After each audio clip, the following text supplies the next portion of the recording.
is it?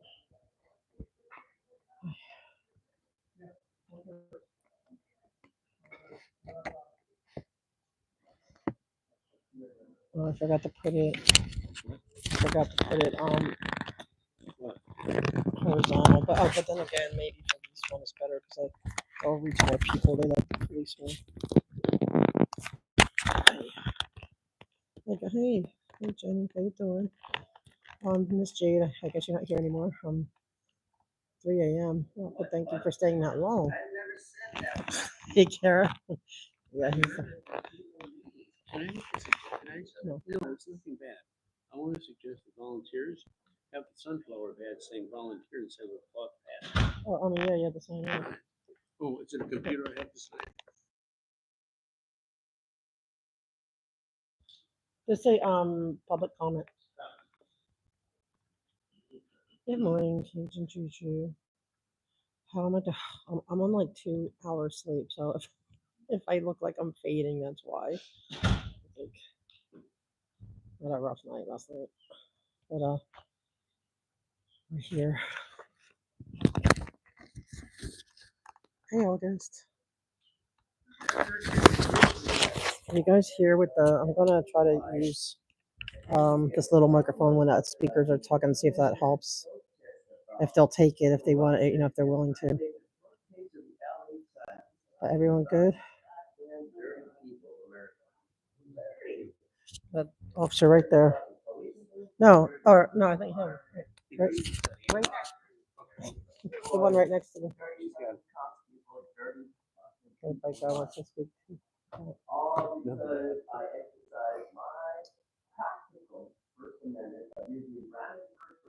I'm tired, but I won't be able to stay long because with my no, we're going to try to get City Hall too, and that'll be over. At what time?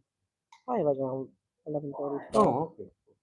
I'm not gonna stay, so I won't be able to stay for the afternoon one because he has to get back to the he has an appointment. Hey Gina, and so it's okay. Okay, good. I'm gonna try to. Chiara, I'm so sorry. I have to go. I couldn't do it on phone. I had to do it on computer. I don't get my computer. Hopefully, I'll have it back by today. As soon as I get it, my kid gives it back to me. I put you in already. Yeah, that you will be quickly out of jail. How you doing this morning? How you doing? Is it good? I'm gonna I guess talk about the CPAP thing. Like, the problem they have is the bylaw specifically say so it infers things, right? yeah, It says that it should be every month, if not every other month, and it should generally be open to the public. yeah, But the captain can, for specific reasons, decide to yeah. make it private. But the point is Where are the reasons? well, the point is that okay, you can get away with that for 1 month, but it can't be a permanent thing. And he's saying it's a permanent thing. He's saying he's going to replace CPAP meetings with coffee with a cop, which is on a private property, right? Yeah. So if I come into there and they don't like what I'm saying, I can get kicked out of it. Absolutely, and trespassed. So therefore, yes, the bylaws say they should generally be held every month. And it's for the public, right? It's supposed to be geared towards us. So it's not like they can never. They give them all that wiggle room. But my point is here that they know they're under scrutiny with Scientology. And I know you had there's two different things going on. I think he didn't want you because of your issue that and mine because of So I think he just oh, I don't want to deal with these people. Well, there's a lot of scandals coming out right now that nobody Really, knows about. I want to. What the? With the union basically controls McDonald and the command staff is inferior to the union. The command staff is sustaining complaints. It's going to McDonald. McDonald has to do the final sign off. The union's coming up there daily, unannounced. Wow. And making them change things. They can't get anything. I'm telling you, commanders are complaining. That's crazy. See, that's the stuff we need to fight. And that's where. Oh, thank you, DT, for coffee. Oh, thank you. I told you because I agree. That means they're feeling hopeless. and they know that you're going to come. They know that you're going to say what they can't because they can't say it. And they're fighting the LPPL. Yeah, Like, remember, they're not. There's also right, that thing because they're not represented by the LPPL either. right. They have their own. And I don't like bad cops or bad policing, but I stand by like in general, they need to be, you know what I mean? That we have to have good cops, and we can't have them like where they're out there and they're distracted because they can't function because of what's going on. Well, I said to these cops a couple weeks ago, I said, listen, I know about you. I'm like, I don't hate all cops. Mm-mm. I said, there's 15-20% of you guys that are like that. They laughed at me. They 'Cause they said, think it's 1%, they but said they it's higher than are you that. serious? They always in public they say, "Oh, it's just the one bad guy." Yeah, No, right. listen, Wow. Oh, I'm sure it is. I'm gonna say 50-50. That's always been my thing. well, they're giving a commendation here today. I don't know if it was last week or this Oh, week. here, I got you one of these too. Sorry, guys. I'll see you in the chat. Thank you so much. Well, it's not the.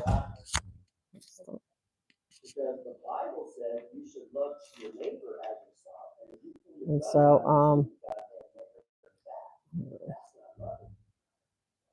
who's it? I don't pay him anymore. Huh? I don't pay him anymore. Yeah, I know. He's got a head injury. That's okay. They're trying to Traumatic make brain that- injury. They're trying to ban that. They are. I And know. I don't think they should not ban that. I don't think Right. city council should decide what. No, because then tomorrow it's going to be whatever you're saying or I'm saying. Exactly. I think that it should be, hopefully, like people are supposed to go and try. Like I always say, I don't like that. Don't you shouldn't do it.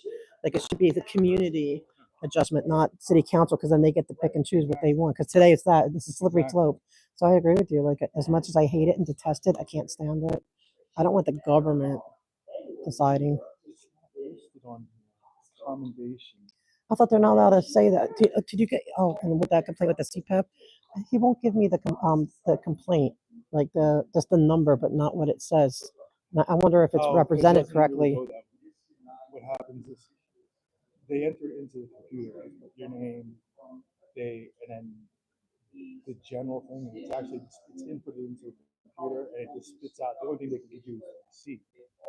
But the whole thing is you need to be contacted See, for the interview. Right now, they true. don't contact anybody for the interview. I got They one for the adjudicate other it without one. even asking. That's for most of them. I did get one for interview. They said they're gonna call me next week for the one. I always tell them, send me all the questions in email. That's a good idea. They're gonna, if you ever sit in one of those things, it's completely adversarial. They're gonna look at it, you're being cross-examined the whole time. Really? No, Yeah. I mean, not when I did here against Gray. They Yeah, were really here it's gonna cool. be different. Yeah, When because you're it was at the at OIG the was union there. level, Yeah, it's they're gonna going to be be. chow or something, or Yeah, you're gonna. that sounds like fun. I want to experience it once. I want to. I want to do it once. Good morning. I'm sorry. No, you're good. Anyway. They have a new OIG. They warrant you is no longer active. Oh, really? Okay. So is that him? What's his name? Oh, I see the name over there. Okay. I want you to. I want you to. I have a picture. I want to send you, or if I did, if you know this guy, because when I went to the mayor's meeting, this dude is giving me like, if looks could kill. Like, What's it look like? hold on, guys. I want to show a picture. Hold on. I'll be right back. I'm back. I don't think what you did with fire chief. I'm back. I don't think what you did with fire chief was right either. What you did with the fire chief is disgusting. It Nothing was. short of that. I will never forget that. No. And Crowley, the thing about Crowley is people really examine her. She's fucking beautiful. yeah, we like She's it. a Yes, badass. she She's is. one of the few badasses we have here in LA City. Yes. In leadership. And she's just a good leader, regardless of even being woman, man. She's really good. She's trying to. Right.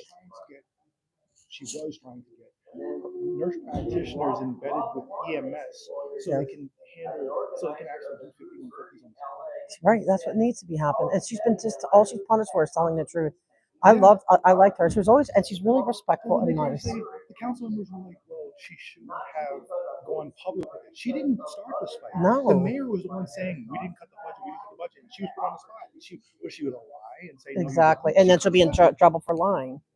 She has ethics. I mean, hey, Grandma, it is. And so I'm really disgusted with that, and I think we should.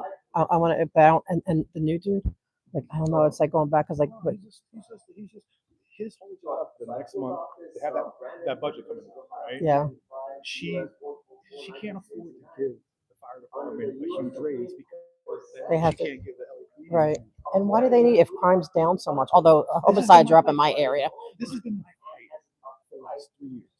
Crime statistics say month after month, year after year, since COVID, that it's been decreasing, but the number of cops have become fewer. So you can't make the case that if crime is down and with fewer cops, that we need more cops. Right. But they have a budget to get more cops. You know what it is? They're paying all those retirements because everyone's retiring and they're getting swamped all at once with all that retirement stuff. Like, oh my gosh. It gets so crazy, guys. Sorry, guys. I'm like, it's always, I got a little mic today, so because like people can't hear the speakers. If anyone will hold it while they're speaking. I want to show you this. You follow who's that cop on Twitter? Yeah, I do. But don't worry, I'm not on Twitter as much as I should be. I should go on more. Twitter's I- cesspool. It is a cesspool. And, If it weren't for activism, I wouldn't be on that. but I go in there, I see what you're up to, and I see what a few others are. The other yelling at me and all. I hope you guys are on and can get in. I don't know why they're not. So the police chief is asking for a unit citation Oh, the from media's the here. commission for SWAT members who do perimeter at a scene. Wait, they're asking for more money for No, they're SWAT? asking for medals Are you serious? because they did perimeter at a scene. Okay, that's your job. That's what it. So what's the comment? What, that they didn't kill anyone? But SWAT It's rarely a kills unit anyone. citation, the highest award for LAPD organizational unit, which members display bravery and outstanding service functioning as a team. And this was for them. What did they do that was so out of the ordinary? SWAT's usually very skilled at what they do. What like there? I went to one of those award shows because like a cop I knew, he gave me his ticket, and there was a cop that ran into a burning bus and dragged out people so they didn't die. He deserves the medal, but I mean, just that they did their job the way they normally do. Or was it because they didn't kill it? Like they do pervert. That's what they do. Morning, Chief. Good. How are you doing? Good to see you too. Here's the chief.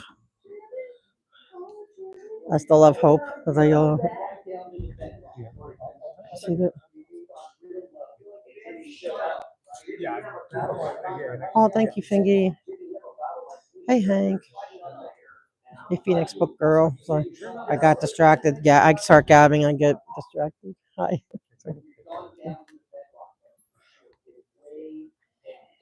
I don't even know. I'm on 2 hours sleep, guys. So warning if I'm gonna talk about CPAP. See, I want to get rid of CPAPs. Like CPAP too. Like I know it seems like a minor issue, but having been on it,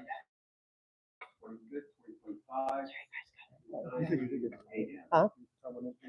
You turned in a Yeah. last week they won. Really? You let me.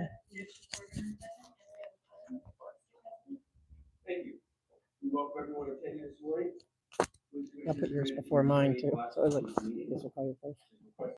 But can you hold this when you go up so I can? Oh yeah. You hold this one. Yep, of course. I'm back, guys. Are you here? Sorry, I had a call I had to take. No, you can call in, Bingy. You can definitely call in. They don't take a lot. But...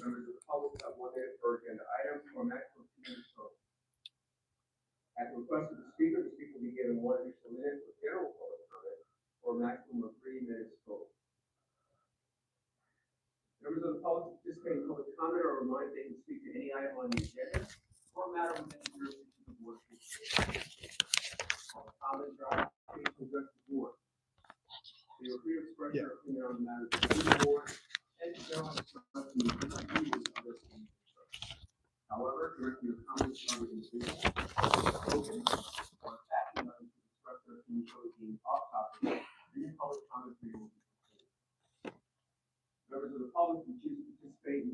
comments towards the agenda, you can participate in this meeting in a number of ways outlined on the agenda. Message for those attending the meeting in person. These meetings are regular meetings between the board, the department, and key stakeholders. Meetings of the board and commissioners are open to the public. The state of Ralph and Brown Act, the board and public the opportunity to be present at the meetings, and the presentation and dialogue guys hear me? time, and provide feedback. Guys, are we back? During these meetings, there's a need for the board to carry out the public business expeditiously without delays or disruption. Members of the audience should not engage in. Oh, thank you, Hank. Happy Tuesday to the most amazing lady. That's very sweet. Those Thank attending you. in person are reminded that disruptive behavior will be caused from removal. If you disrupt this meeting, you will be provided with only one warning to cease disruptive behavior. If you fail to cease such behavior, you will be removed from the meeting. All attendees must be seated. Failure to follow this rule will result in a warning and or removal from the meeting. Before we move to the first agenda item, I first like to publicly thank. Hey, Beach Drummer, can you guys hear me? For her service here during the time of the last several months. That's the video. Exhaustive Yeah, process. Okay, good. We got a new OIG. She answered. She always would answer. She wasn't your fave, but she would acknowledge. To his first commission meeting. No, I got a phone call. I ended up having to.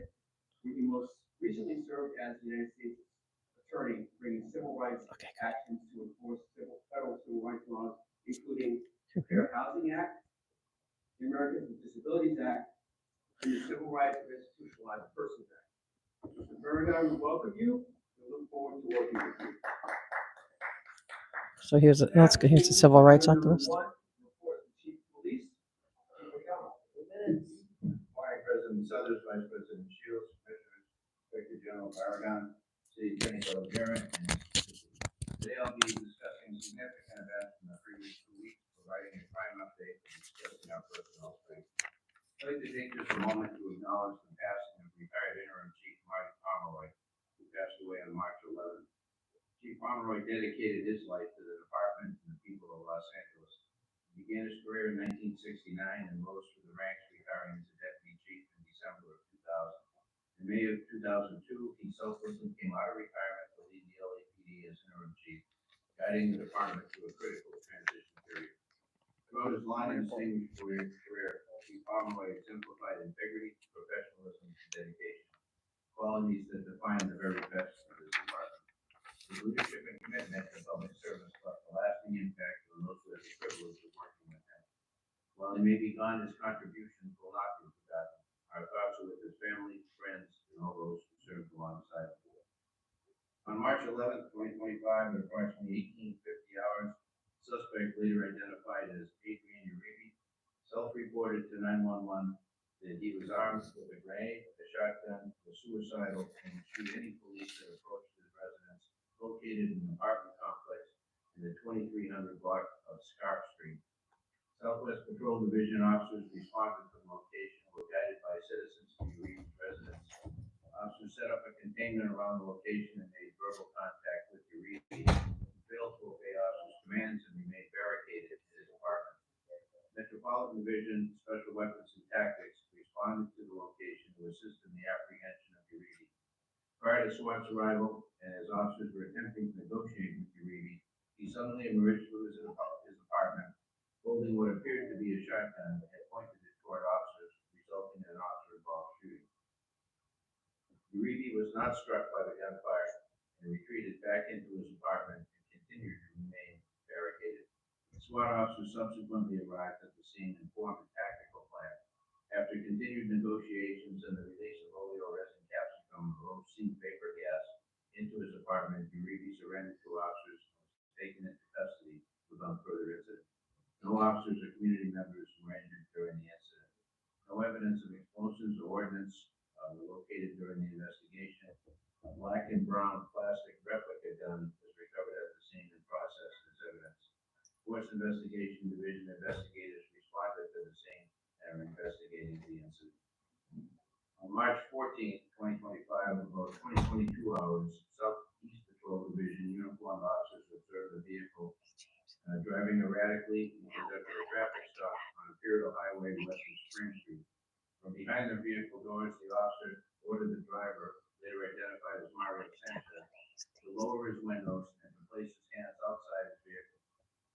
Sanchez yelled profanity at the officers and moments later exited the driver's door. Sanchez then faced the officers, removed a dark object from his waistband area, and quickly pointed it at them, resulting in an officer-involved shooting. Sanchez was struck by gunfire and collapsed in the roadway. On the arrival of additional units, an arrest team was formed and Sanchez was taken into custody without further incident.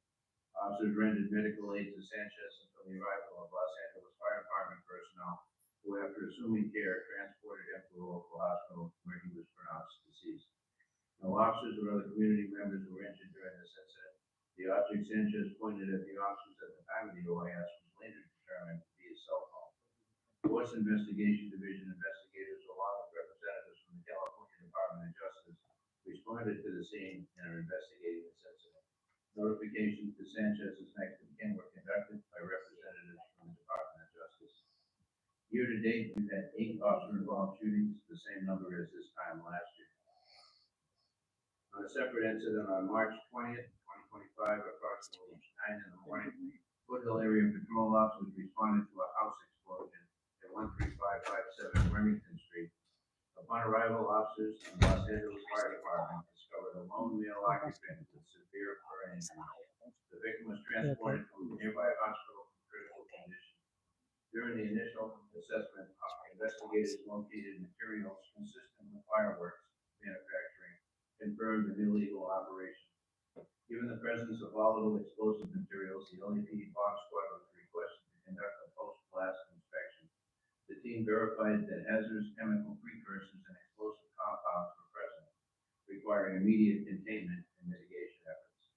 Due to the complexity of the scene and potential risks to the community, the LAPD established a unified command working alongside the Federal Bureau of Investigation, the Bureau of Alcohol, Tobacco, Firearms, and Explosives, Environmental Protection Agency, the Los Angeles County Fire Department, Los Angeles City Fire Department, American Red Cross, and Los Angeles Department of Water and Power, the Southern California Gas Company, and Council District 7. Given the instability of the materials, mandatory evacuations were ordered for surrounding homes. The Los Angeles Department of Water and Power and Southern California Gas Company shut off services to prevent any secondary incidents. The Red Cross provided shelter and resources to displaced residents, while officials worked to mitigate the threat. Following a thorough assessment by the LAPD bomb squad technicians and federal chemists from ATF and FBI, a controlled burn was determined to be the safest way to neutralize the remaining hazardous materials. The controlled burn was initiated on Friday evening and continued for approximately 10 hours. By Saturday, all hazardous materials had been safely contained and the area was declared safe. All residents have since returned to their homes and the investigation remains ongoing. Detectives from LAPD Major Crimes Division, in collaboration with the ATF, are continuing to investigate the incident to identify all parties involved in the illegal fireworks operation. The deployment incident demonstrated the growth and modernization of the LAPD bomb squad since the 2021 27th Street explosion, where a controlled detonation led to an unintended damage. Since then, the department has implemented enhanced safety protocols, stricter operational safeguards, and standardized evacuation procedures to prevent similar issues.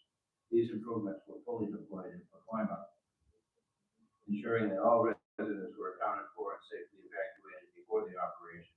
The decision-making process was guided by expert input from chemists and explosive specialists, and incident command and interagency coordination were highly effective, ensuring a safe and efficient resolution. I'm proud of our response to this incident. This incident demonstrated LAPD's commitment to public safety, interagency cooperation, and continuous improvement. The quick coordinated response minimized risk to the community and demonstrated the enhanced training, leadership, and decision-making of the bomb squad.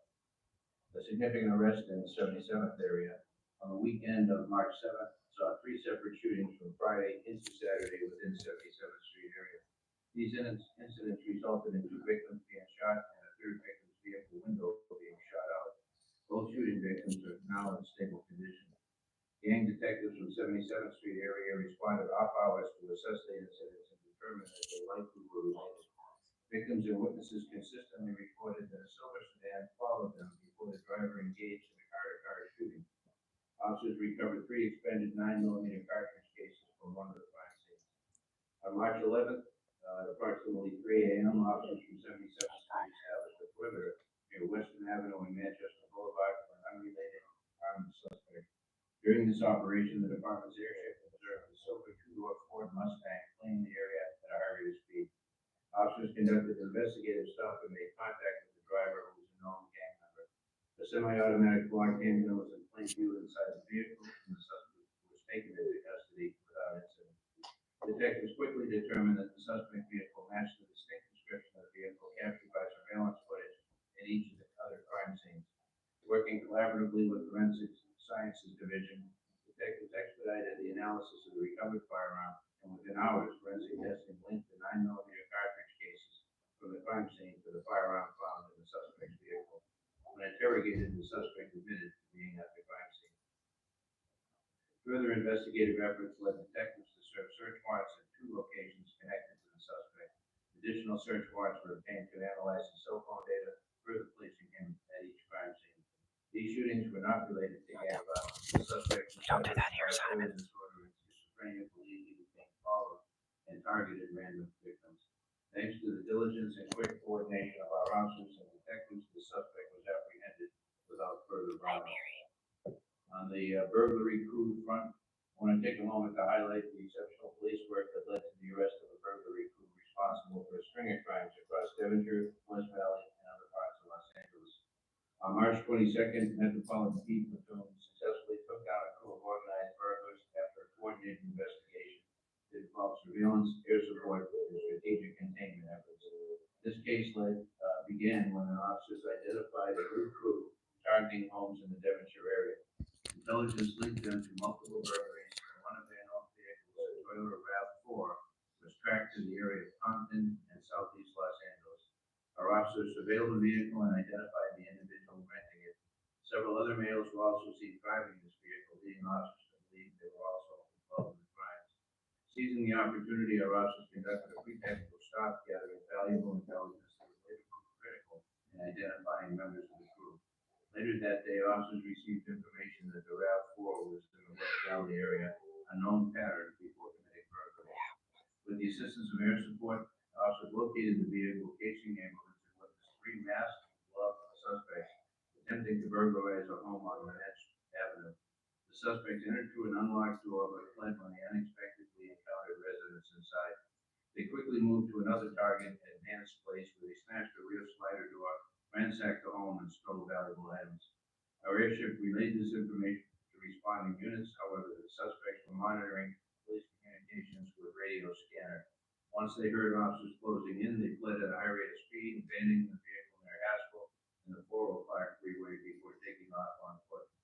LAPD officers quickly established a perimeter with the support of West Valley Patrol and K9 units.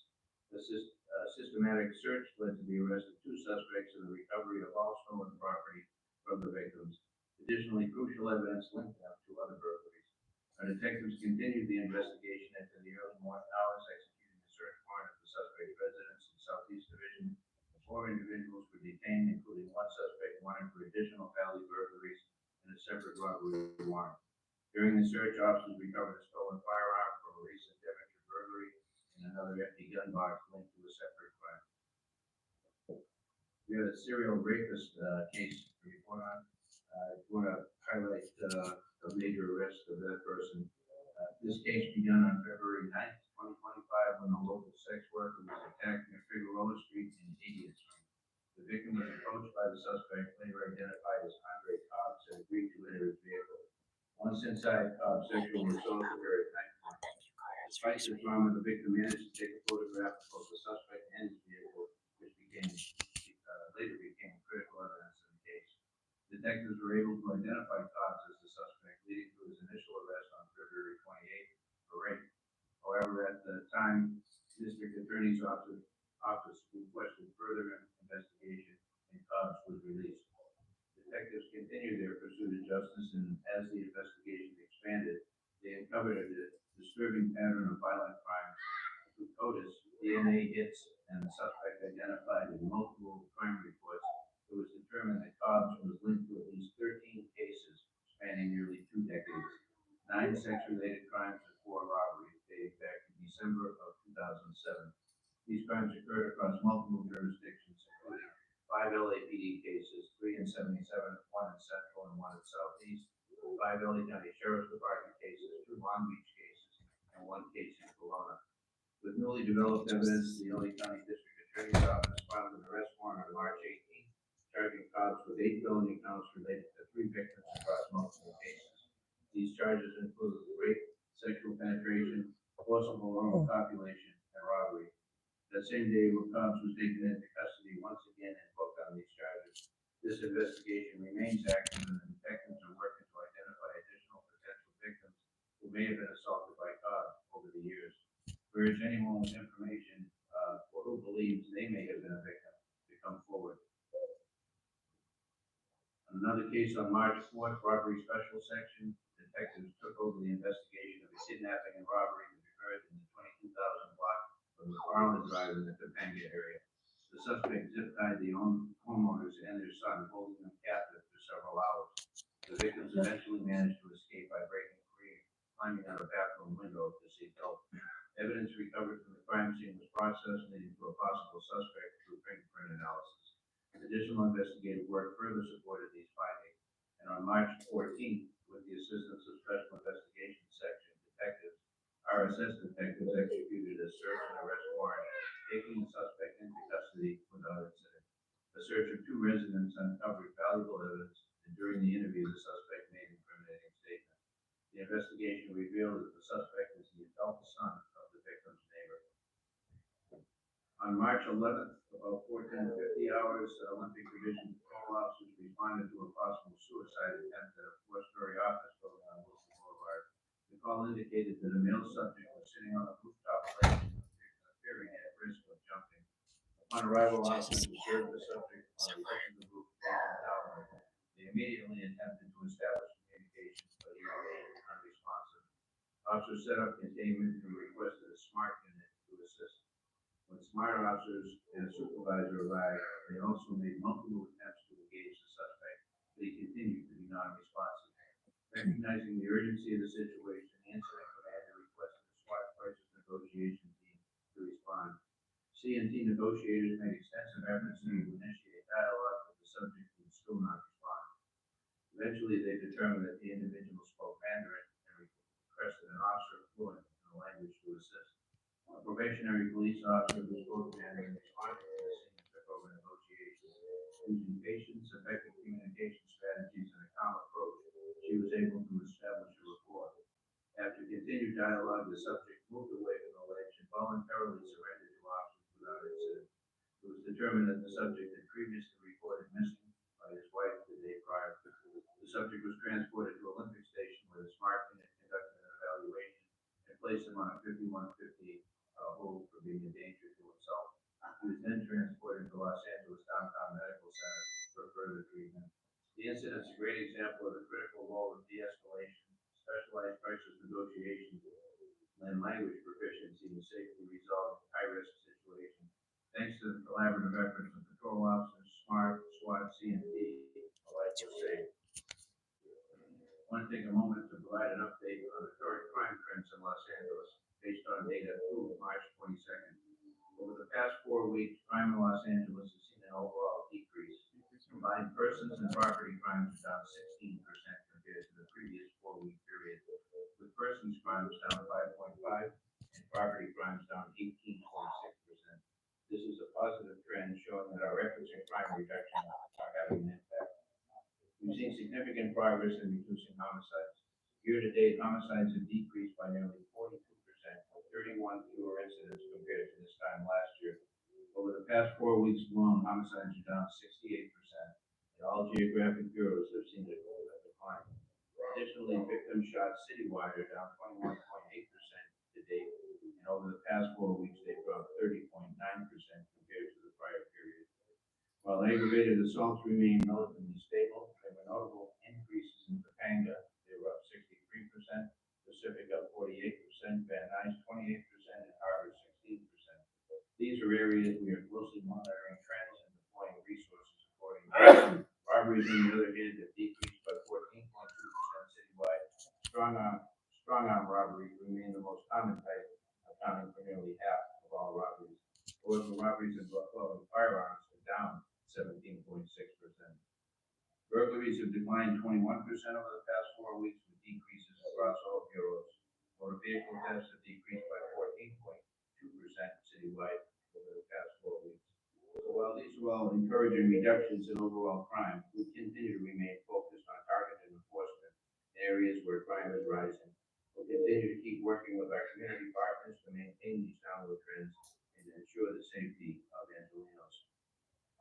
Finally, on personnel strength, our sworn personnel as of March 24th is 8,753.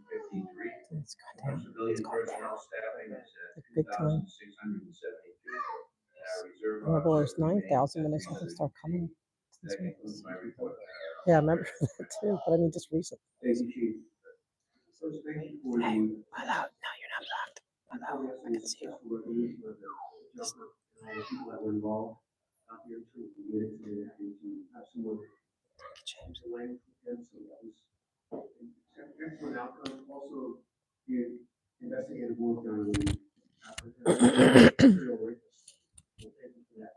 I do have one question, was not mentioned. I do believe we have people deployed in the ongoing fire response and repopulating areas of the city. How many do we have deployed and how long will that be going?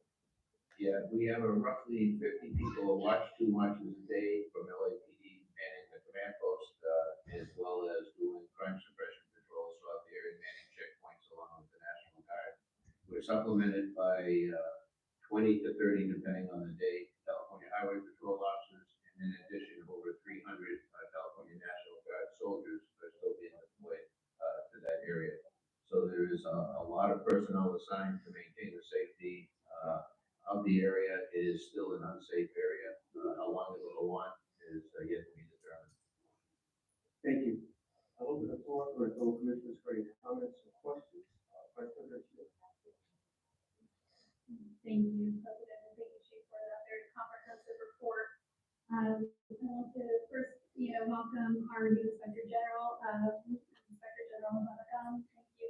We look forward to having you, and your leadership in the office. And I want to also echo President Souther's thanks to Florence Yu, who served as an acting Inspector General for over 9 months and did so very honorably, ethically, worked very, very hard and very capable. So thank you so much for that work, and also for acting Assistant Inspector General Joey Bakari, who also Where stepped this in board, they role, don't make anything. during that time. They're not We're paying. very indebted to both of them. The And chief and the some great OHR. updates, Chief, in terms of, commending both the bomb squad and the Colton Division detectives who, made some Yes, very, the board, the commission, significant yes. arrests in the last couple of weeks. And really want to echo the, major kudos to the probationary officer who was able to communicate. The only commission that is paid is Public Works. A member of our community in their native tongue during the time of crisis, I think can't be underscored how important that is. And so, for her to be able to do that as a probationary officer is very impressive. A couple of things that I want to, ask questions about, with regards to the southeast, officer involved in shooting. In the past, the department That's a has good question. had, leadership briefings that happen within 72 hours, or they're called the 72-hour briefing. And shortly thereafter, the names of the officers involved in the shooting are typically released. My understanding for the Southeast Division officer involved shooting, that briefing has not yet occurred. Is that right? And has there been a shift in practice, and what can you tell me about how, what is happening there? Yes, it's a critical incident debrief that we're going Oh, it's to coming, going necessarily again. fall within the 72-hour period. Online waiting to That talk. was a constraint that the department put on itself at some point years ago. We're trying to manage our workload with the number of people we have deployed. So we try and do this as expeditiously as we can, so we can ensure that the officers involved are being assessed, taken care of, taking care of their needs, as well as then looking at any threats that are out there potentially against any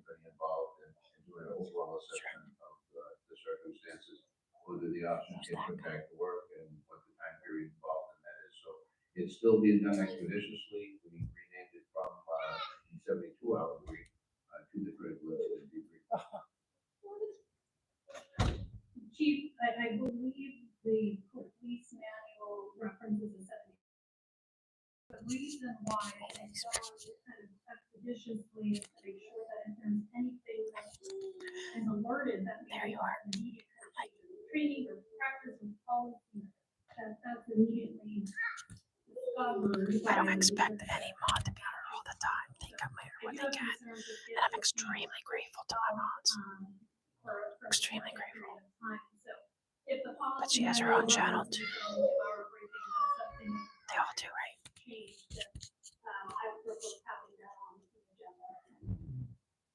Thank you. Yeah, I was there when we developed it, and it was exactly that, to determine what Yep, needed. if people are starting trouble, just Things I did, so. end it. I don't want any trouble like Friday. You know, that was our goal, trying to do that. But we will report back and, let's move on. And when is the Southeast Division bring to the critical incident briefing? When will that? April 1st. Yeah. We're not doing a repeat. Killed someone, and we're gonna wait till April Friday. first? Mr. Reedy, please. Let me continue my. We wanna have a nice meeting, Jason, a nice meeting. Ma'am, that's both of you, that's your first warning, that there's no additional disruptions during the meeting.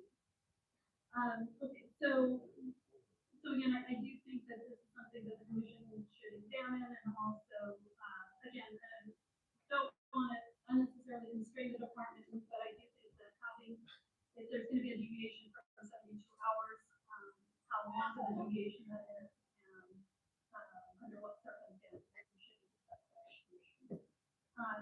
The other thing that we've received a lot of comments, about is the release of a critical incident video involving, an upward shooting in Brookville. And I understand that that's gonna be something that the commission reviews as a normal course after the fight completes its investigation and all of those things. And I'm wondering whether there were any trainings coming out of that kind of critical incident review, particularly in the context of trauma-informed care, tactical disengagement, the use of less lethal, uses of force when, being approached by someone who is threatening suicide so that it doesn't turn into a lethal use situation. Have any of those types of, trainings or other things come out of that? I have to get back to you on that particular one, but those are things that we review and analyze on every, critical incident review. Opportunities for de-escalation tools, tactics, training, that's an ongoing effort. And I do think, especially if we see more of these, cases involving individuals in crisis, and typically armed with some type of, edged weapon, the more we're able to rely on our mental health, experts, MDU, behavioral services, sciences services. I think that the department should be looking to them, and I believe the department also previously had, the LAPD Professional Advisory Committee. And they have some great experts there too, and I don't know whether that's been, used in the last couple of years, post-COVID, and so I think turning to them for additional, guidance here would be, and so maybe maybe we have a presentation for them, during, report. Thank you. Thank you. Mr. Garcia. Thank you, Chief, for the report. Welcome, Inspector General Marion. I want to echo a little bit of what Commissioner Shields mentioned in terms of the critical incident briefs. Also very interested in understanding how, why the changes are occurring. I know there's been attempts to potentially update some of the maybe support policies. And some more information on where we are with that and how this is going to improve the investigations around the use of force and how we ensure that we also are involved in the community at the time and the information that should be out to the community. And also regarding the break-ons and again, echoing comments of how we ensure that our officers are recognizing that they potentially are outside of their expertise when it comes to certain engagements and they quickly pivot to bringing in the right folks that can better handle and de-escalate situations like that. So if we can get repetition and get figuring out what's the best way to get officers faster. Yeah, that it comes down to resources primarily and having those resources available or at scene already and being able to respond as quickly as we need them. And oftentimes, they made the request and before they can the person they're dealing with in crisis, their actions dictate what happens next.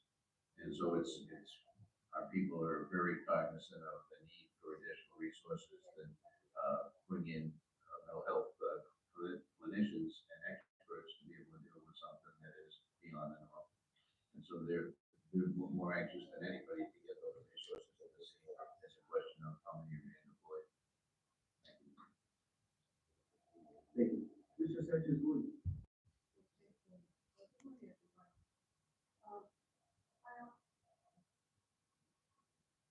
Thank you. Good morning, everyone. I want to also welcome our new Inspector General, Matt Barragan. Welcome. I look forward to working with you. Also, Chief, good morning. Thank you for the comprehensive report. I do have a couple of questions and not to review some of the points that Commissioner, my two prior commissioners spoke about regarding, specifically regarding the 72-hour policy and possible deviation, the use of force, and also dealing with people in crisis. And although there might be some budgetary limitations, I really do feel that we need to look at our mental health clinicians and see if we can incorporate them better and quicker and more frequent in these mental health crises of suspects. But I do have a question regarding the March 20th incident that you spoke about regarding the home explosion. My question is really regarding the mandatory evacuation of surrounding homes. How many families were evacuated? You know? I believe it was initially 26 homes, so 26 potentially families as well. We were more than that for the secondary burn because of the potential of a bigger explosion, which turned out to be accurate. So that whole block around it was evacuated for a period of time. The Red Cross assisted in providing housing for the people who needed it. Most of the people were able to stay with friends or relatives during that period of time. It was certainly an inconvenience, but a necessary one when if you were able to see the video footage of the burn and the subsequent explosions from that, it was a bomb that went off as aptly put by the ATF special agent in charge who was there. And I'm very thankful that we had the resources working on that collaboratively, and we took the precautions that we took, with containment. There were sand berms built around it. There were fencing put up to be able to catch most of the major glass fragments. But when you saw the explosion on video, it was something that I don't think people in the community would have expected would have happened. So by notifying the community early, the mayor was out there, the fire chief and myself, we did a press conference with ATF to notify the community of the potential danger and the reason for the evacuations and really to ask for their patience as it plays itself out over at what turned out to be the next 10 hours that evening. Chief, were any The initial one where the suspect was burned, severely burned, that was basically uninhabitable. The roof pancaked onto the rest of it, which is why our bomb squad folks and fire department couldn't get in to see what was underneath there, which is why they took the precautionary measure of burning it in place rather than trying to transport anything away from there. The fear was that it was volatile to the degree where any movement of some of those precursor chemicals could have caused a detonation.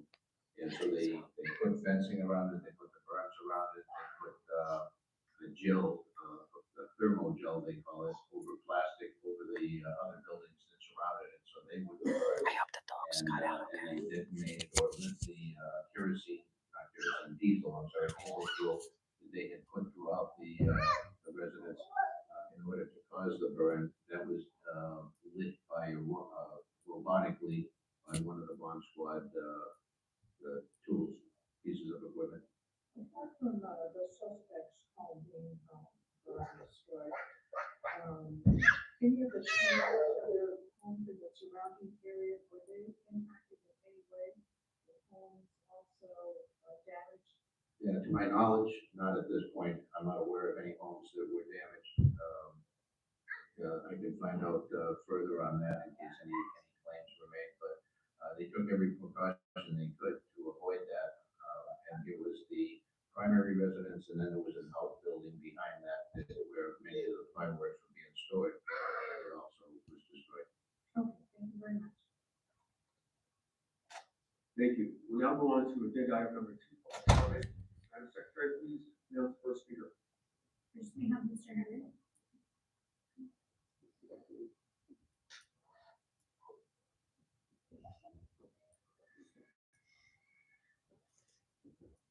I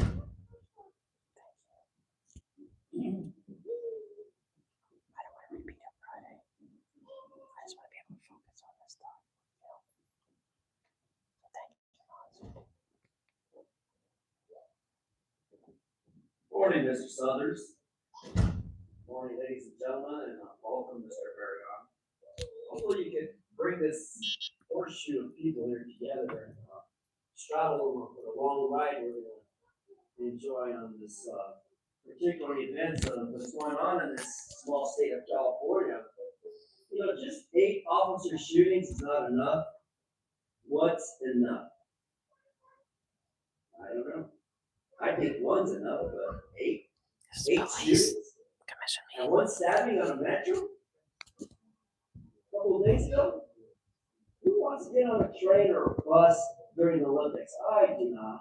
I do not wish anyone coming into this country to think that it's safe. And regarding Mr. Pomeroy, on matters of public concern, well, I'm going to read some matters of public concern this morning into the record because there's been some turnabouts about people's use of words. And it sounds like a communist country is starting to grow in California, where the communists are dictating what we can, what we should, and are not going to say. Jenny doesn't bring drama. And a right to free speech. Because if you have 1 or 2 words now going to ban you and censor you in a meeting, I find that as an attack against our belief in the First Amendment and free speech. Now, I'm going to quote the significant portion of Brandenburg versus Ohio. If you have any children or family here that feel offensive or officers that feel offended by this content, this was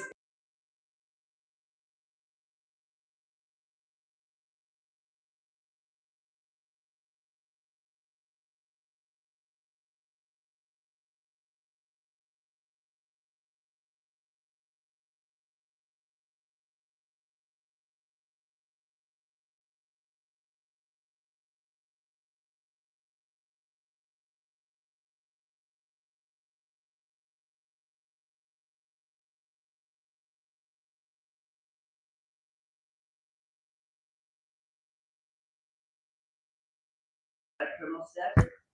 If I say fought for 8 years because your Obama for 8 years did shit, is that off topic? Yes, it is. Well, how about Michael Hunt versus, the city of Los Angeles, a white nigger too? You're breeding into America today. Trump, Trump, Trump, save America. You're all full of shit and you're all going to hell. Snyder versus Phelps. And this is for the record, god damn it. Next, we have Jason Reed. Let's go, Jason.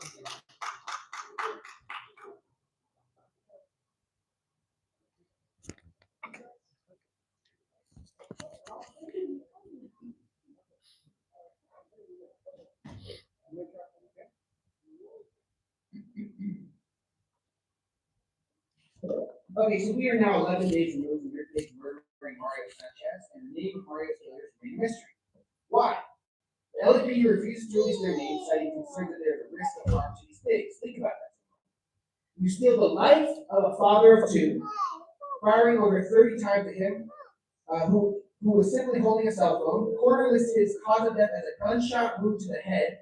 And yet the LAPD has the audacity to claim these killer pigs who have caused unimaginable harm to our community now face the risk of harming themselves. We have to wait till April 1st. That's not of utmost importance to this department.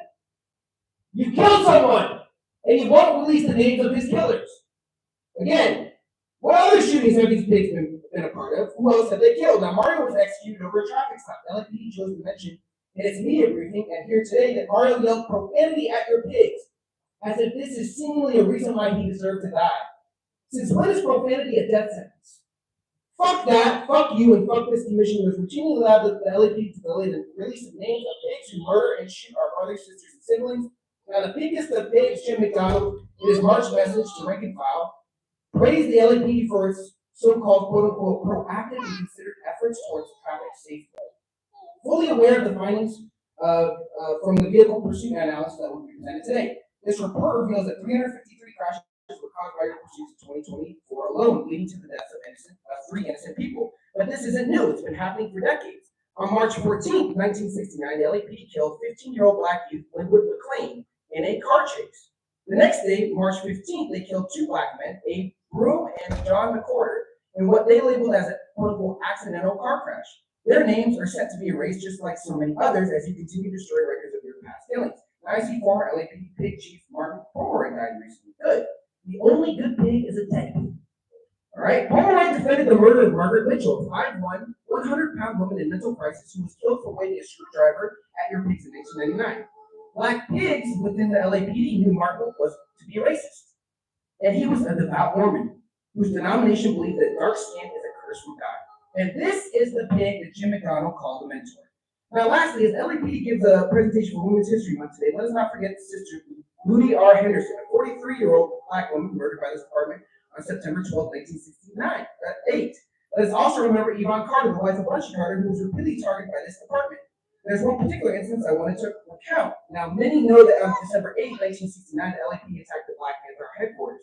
You all chose to commemorate 3 SWAT pigs from that assault a few months back. But what is forgotten is that the LAPD at the same time was barraging the Black Panther Party headquarters, shot at the safe house that housed Yvonne Carter. Your pigs kicked down the door at 5 a.m. to shower the house with bullets. The bed where Yvonne was sleeping had her 8-year-old daughter Michelle and Bunchy Carter's 8-month-old son Osceola in it. It's a miracle they all survived. Thank you. And what did you do after trying to kill children in cold blood? Your 3-minute public comment has expired. Has it? Thank you. Please step away from the podium. Release the names now. You're disrupting the meeting. This is your first and last warning. I'm not disrupting anymore. I'm just standing. I'm waiting for the next speaker to be called.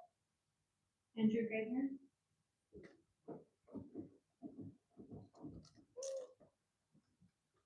Yeah, we're okay.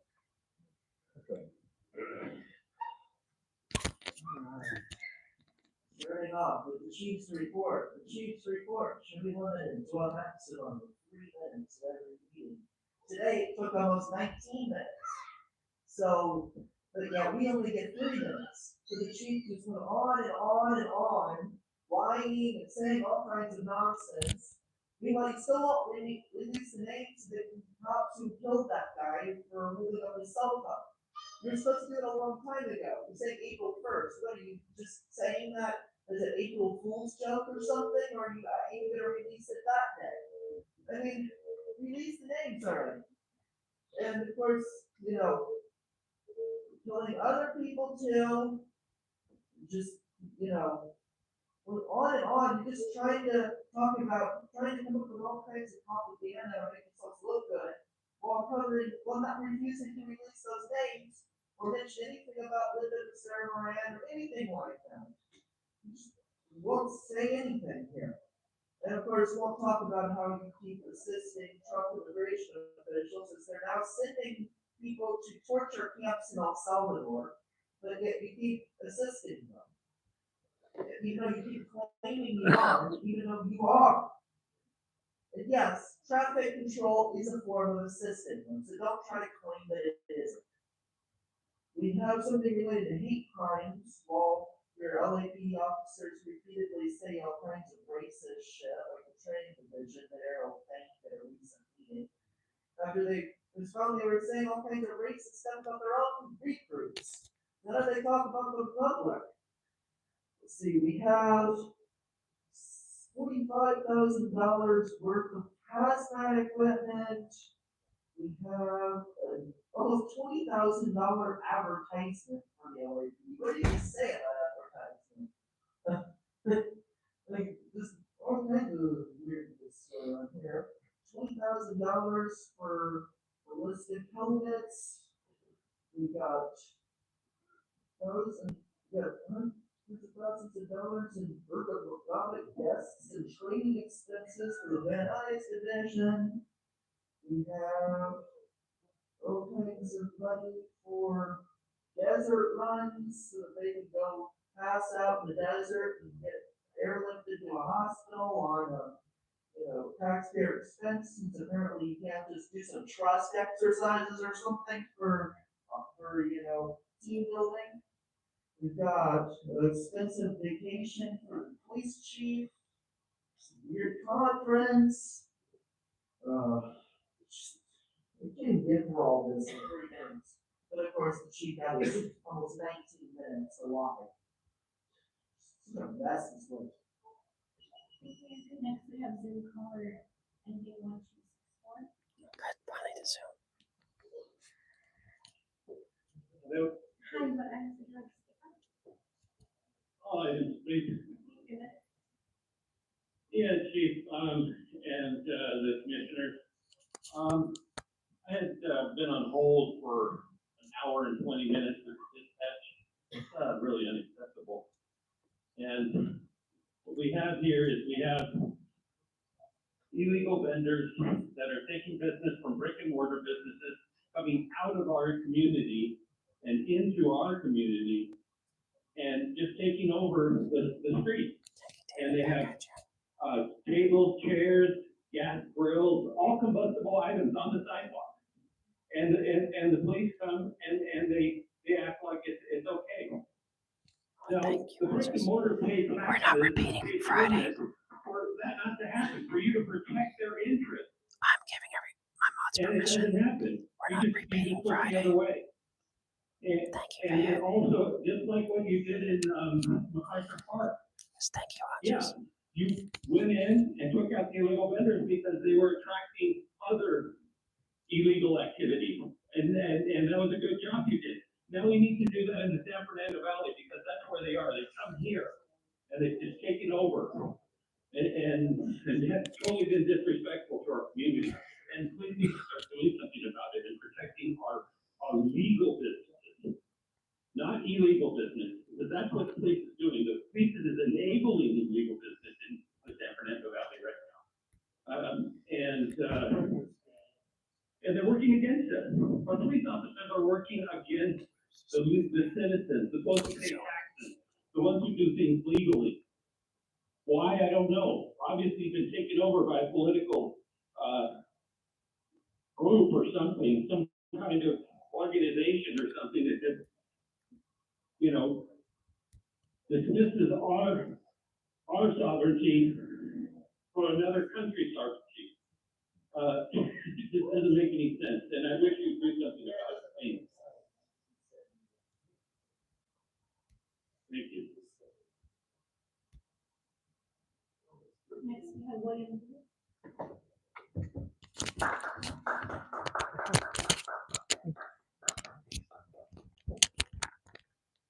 So to be clear, once again, crime is down. It's been down month over month, year after year, ever since COVID. But yet you guys, this guy right here, and you are asking for more of our money. Crime is down, fewer cops. Why do you want more money? We have a massive budget deficit, $1 billion. We are in crisis in this city. And every dollar that's directed to the LAPD budget are dollars that are lost in services, whether it be street services, sanitation. We're cutting funding for elderly food programs. We're cutting funding for children's food programs. You can't justify an increase in our budget. It's got to stop. Now, this guy just disrespected you guys, right? You guys asked, why haven't we released a critical briefing on the incident in Southeast Division? And he had to come up, he sat there pondering for a minute, trying to figure out what day he'll arbitrarily come up with. And of course, he came up with April Fool's Day. That's when he's going to be releasing the information. And he's doing this against, you brought up the policy shield. Their own manual says they have to do it within 3 days. And he says, you know what? I don't care. I'm going to do whatever I want to do. Because he doesn't feel accountable to you guys. And he's right. He's accountable to the LAPPL. See, I have commanders that reach out to me here. And they say they can't get any complaints sustained. Because they'll try to sustain a complaint for unauthorized use of force. It goes to him. The LAPPL ends up in his office. They say they're daily almost showing up unannounced. They say LAPPL should just move in. Because he has given them that power. So you guys are not accountable. He's not accountable to you. He's accountable to them. It's time for you guys to take your power back. Now, over in Foothill Division, Linda Moran, she called 911. She said, I'm being held at a hotel against my will. I'm being trafficked. I've been raped. And the officers came to the hotel and dismissed her and were smug and rolled their eyes at her as she was crying and asking for help. And no one listened. And rather than call for an RA, the cops were like, well, just be more dismissive. So she pulled out a knife. She got a knife and put it to her own neck because she was desperate for help. And the supervisor on scene told the officers, back up to the doorway. He had a DCO, one person to shoot, and he had somebody with less lethals. He said, if she takes a step towards us, close the door. She took a step, and you shot her, and you killed her. A woman who was trafficked and asked for your help. There is not a police fix for issues like that.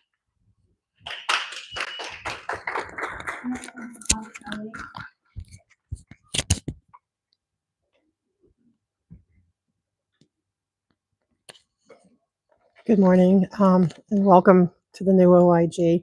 I need to get your email because I email quite a bit. I'm here. I want to discuss something that happened this past week about CPAB. Okay. During the day, I bumped into one of the top. She's on both two CPABs. Her name. I've been asking for her removal. She's a high-level Scientologist, OSA agent. And I don't have enough time to really to get into detail what that means. And her name is Janet Wheeland. Well, she saw us at City Hall, and that night, now mind you, the captain himself told me when the CPAB meeting was. I came from down here. I skipped the meeting because I wanted to go there.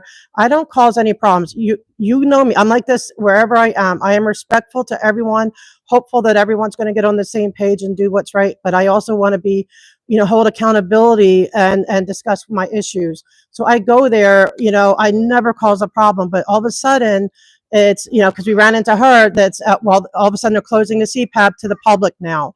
And I don't even comment at their CPAB because they don't have comment. I don't interject. And I'm disrespectful. I want to see what's going on. I feel like it's supposed to be for the public. It's supposed to be like a private club. And especially with Scientology involved because of how much connection they have to the city. I mean, especially those at these two departments, Hollywood and Northeast. But Northeast not only lets me come, they let me speak openly, even if it's, maybe not what they want to hear, but I'm respectful and they've never had a problem. But this one captain, he said they're no longer going to allow the public in. They're going to do coffee with the cop. Now, I used to be on CPAB. Okay, I know I used to help organize coffees with the cop. Okay, and I don't want to go to coffees with the cop. They're in private companies, at like Starbucks or wherever they have it, and it's just for the people who are not connected or know what's going on or who are very interested in what's going on. It's for the neighborhood to kind of get to meet a cop and get to know a little bit and to understand there's a slow program and all these things. It's not. I'm looking for deeper than that. I'm looking for what's going on, and so I am asking for like I am going to start like me. I want to reform to CPAP. It's not supposed to be a private little club, for the captains and where they can just close it at whim. They should not be afraid of transparency, of being held, accountable, or like no one should. The chief, all you guys, you sit here and you have to take all this, sweat. And I know it's not easy. I know that. And I hope I have always been respectful, even when I disagree with something. That's just how but regardless, I'm grateful that you guys keep this open. I know you're Brown Act, so you don't really have a choice. And CPAPs unfortunately aren't. But I'm hoping, sir, that you would please open it up to the public. Don't let that happen. And then also, it seems like, so that's that. Then I want to skip over it. Well, I guess I don't have time. So thank you.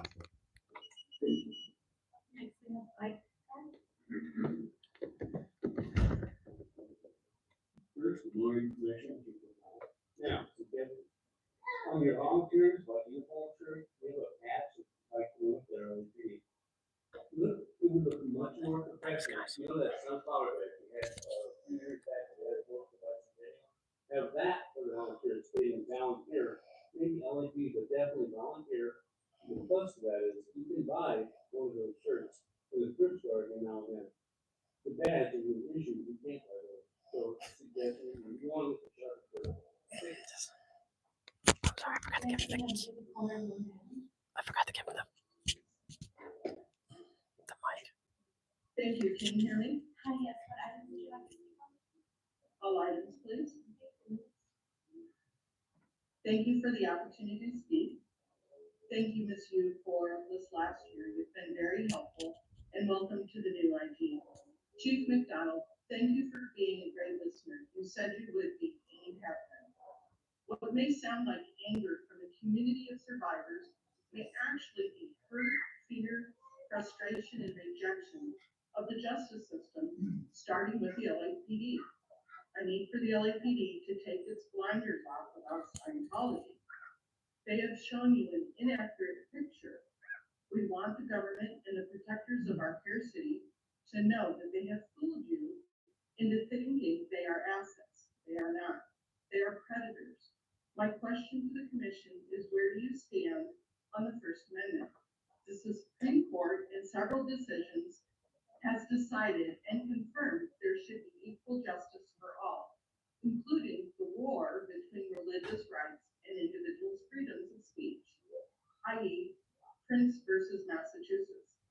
When you give bias and prejudice to an organization hiding child abuse behind the shield of the religious protection, it is violating civil human rights that we should be protected under also. Time to wake up. Our children today are being abused and need protection. Remember what every Scientologist was told every time they do a session. I quote, while we cannot guarantee you that matters revealed in this list will be held forever secret, we can promise you faithfully that no part of it, nor any answer to make your vote given to the police or the state. No Scientologist will ever bear witness against you in court. This policy allows for predators access to our precious children day after day without threat of discovery. That is the question before you today, Mr. Suthers, Ms. Shields, Mr. Tango. Where do you stand on hiding child abuse? As civil rights authoritarians, I would hope that communication for facilitation of a resolution is at the forefront of your thoughts. I see you have a hate crime grant implementation on your agenda. We would like a seat at the table for that, to work together to build solutions for everyone. I would appreciate a return phone call, or you can speak with Audit LA, who's there in your audience, to talk about this, to have a seat at that table. Thank you, and I yield back my time. Great job, Mona. And thank you, guys. Yeah, he does. It's Chicago though. That's my guy. Thank you, Sheriff. Hello, Delta Foster, new introduction, starting with this one. Right, well, they discussed their personnel strength. Yeah, no officer involved shooting, so category agreement. So that was last week on the 11th. That's great. Thank you. And that's what we're trying to do. It's not shooting. Hey, Laura, we need you in So here. I remember on both of the outings in 24, the They were general making eye public contact. supported the police department. Okay? Especially SEALs. Number two, the police are good, the commission is bad. You're telling people to shut up. You need to leave, bro. You're so derogatory. Wrong. You should show up yourself. I heard about a female officer got stabbed in the neck and it was a white guy. And I wish they would keep talking about what the white people do when they commit their crime. Yeah, they listen. So they shot Linda Sarah Moron, and so where I got to, what happens when these officers, they end up doing this and the emotional devastation to the officer? I know they harmed the girl, and they say a lot of things about the suspect, but what about the officer? Right? See, I've come down here with feasible, viable, doable suggestions, like Bowler Rat. I called Bowler Rat and I asked him, so when the police department, you guys are trying to arrest somebody, they do this, right? You can't give us arms so they can go like this. I was like, well, why don't we just put something around it? Wrap them up like that. They don't want to let go. Wrap them up. Tie up the legs. That's a good idea. I've suggested net guns. I've suggested body armor. So I've talked about the good and the bad now today. So Linda Becerra Moran is just like Dakar Smith, right? And if they had body armors or a net gun and the officer needed to take a blood test, after they shot the guy 30 times, every officer needs a blood test. Why? Because we know 40% of the police department is a DUI and a sexual assault committer. And then all of a sudden I realized past Commissioner Caruso, the billionaire, he missed 40% of his meetings. And it's just like the DUI and sexual assault. It was parallel. Where is the George Floyd Valentine? How about the Dr. Bashir Valentine or the Skip Townsend Valentine? What would they say? How about we do a John Mack Valentine? How about we do John Mack? Would you finally say the names? I'm going to try some. I'm feeling straight. So, I'm upset. We've got a lot of things to talk about. And I think that the police department is completely under unprecedented number of officers. So I hope you do that. Next, we have Summaries.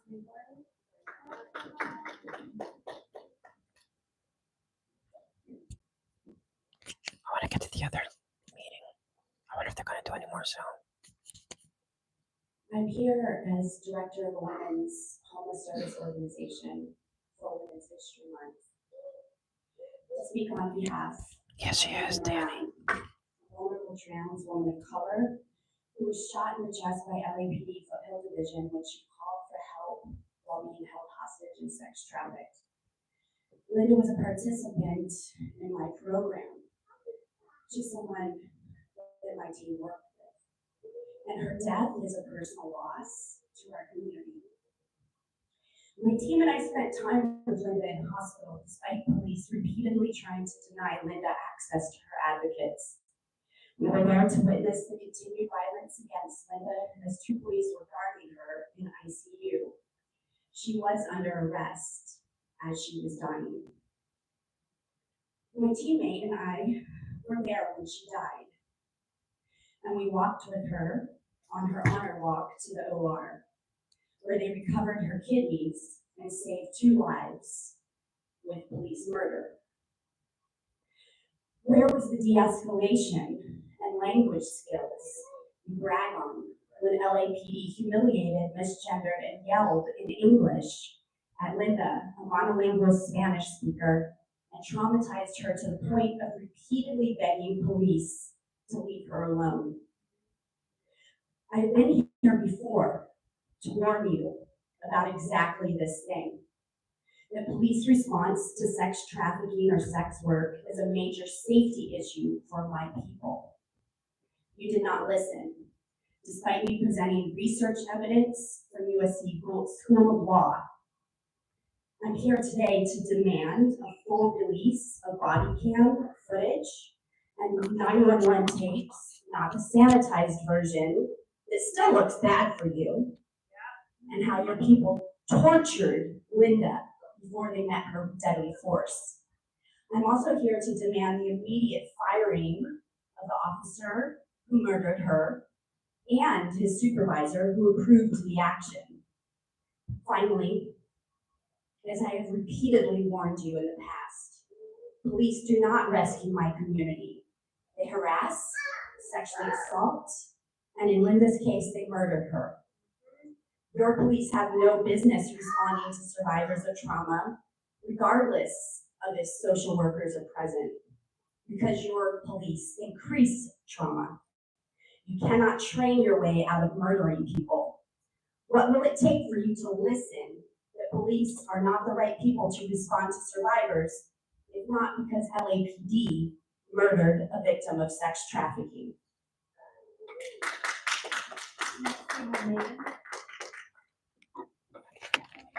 Y'all are performers. You're clowns. You're the clowns that they send out in front of the carnage to distract the public from the fact that we have no accountability for LAPD in this city. You are literal fucking hype men for racist, homophobic, trigger-happy degenerates. I want to make sure I get to You the other launder their murder and their rapes and their assaults, and you ask us to be quiet and polite while you do it. He's funny. So guys, thanks. You have a good day. All right, guys. Since Mona she's doing the filming, I'm gonna try to get to the other meeting, and then I have to leave. So hopefully you guys, because I'm going to be going over there, so you might as well catch the end of the police meeting if you want. And then I'll be over at City Hall, but I had to get over there plus go through check-in and everything. I don't know where they're at. So thank you guys. Thank you, Monty. I don't want another Friday. That was very distracting, and I need a environment where I can just focus on what I'm doing. It's a lot to be able to, put together what you're trying to say, especially today on 2 hours sleep. So Friday I asked nicely, and so it's just, it's going to be, no, if you're coming in to start, I shouldn't have to, no one should have to deal with that. So thank you for understanding that. I just need to focus on this. Everything else, where if people want to talk us up, fight it, it's fine. It's just, please not here. That's all I ask. Now I know her personally. I actually like her and have a lot of respect for her. I feel she's a good officer, does a lot with the horses. She just recently retired. I like Miss Gramola. I know her a little bit.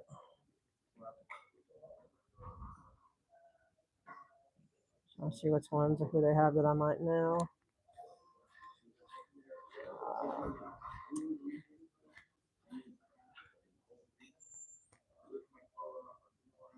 These are going way back. I don't know any of these.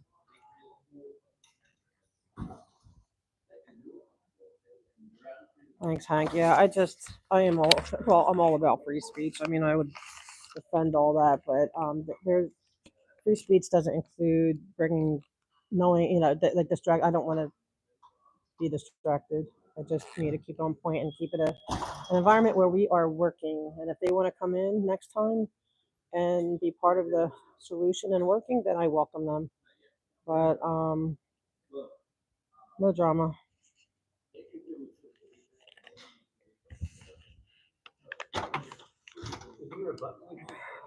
It wasn't working. Not that yeah, see their button's not working. So I need to get back on like mentally track. That was so bad Friday. I never want a repeat of that.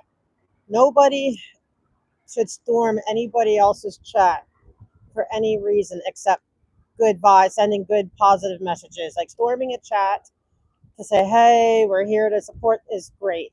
Any streamer appreciates that. But storming a chat to create dissension and offend and stuff, it's no, that ain't cool. Um, I shouldn't have to tolerate that in the name of free speech.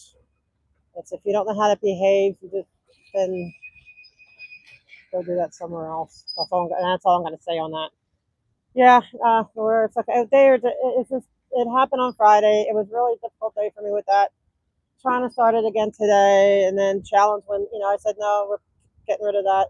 And for anyone who thinks that my mods are taking over my chat, no, my mods, thank God, they're very respectful. If I say let them go, leave it be, they leave it be. But I'm the one who's saying no. You got whoever they are. I don't know who they are, but they're taking away focus from work. I'm trying to work here. I'm trying to get something done, and I shouldn't have to. I want to be. See, I like what I love about my mods is I could say like I don't want to have to. I want to read chat because I want to say hi. I want to answer questions. I don't want to have to be reading chat trying to put out fires or war. You know what I mean? I shouldn't have to go through that. I don't ask for that. I don't deserve it. I don't go in anyone else's chat and do that. I don't talk about other streamers, and so I don't understand why I was being targeted that way. And I'm a little ticked off by it, and I'm not putting up with it. And my mods shouldn't have to be questioned or abused. I am so grateful for their service. Thank you. And yes, I've never, I let all the whatever everyone wants to throw missiles. I let them do it. I just don't want no part of it. It's not what I'm here for. And I'm not blaming anyone else wants to do that. That's fine. You know what I mean? Like, I'm not judging, but not here. This is where I want everyone from every group, like whoever, I want them to be able to come and just have a place where even they can come and have a neutral zone, like I'm Switzerland. Okay, so everybody in every faction can come here and have a neutral zone as long as they're not starting drama, crap, whatever word we're calling it today.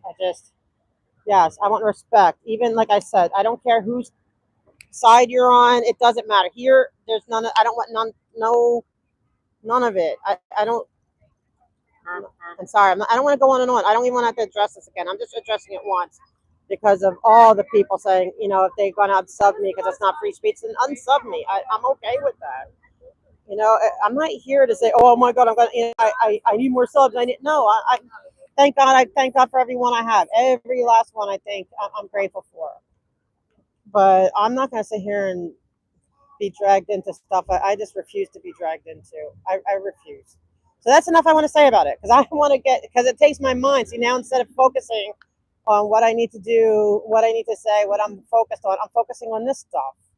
So thank you, my mods, for, I gave them the green light. Don't blame them. I gave them the green light because they have absolute respect for me and my desire. They know my desire is for open, free dialogue and not anything petty. And even if, whatever, crazy names, whatever, it's like, I overlook that. It's once you start saying stuff though, or starting to, like you're starting to have a repeat pattern of things, it's just too much.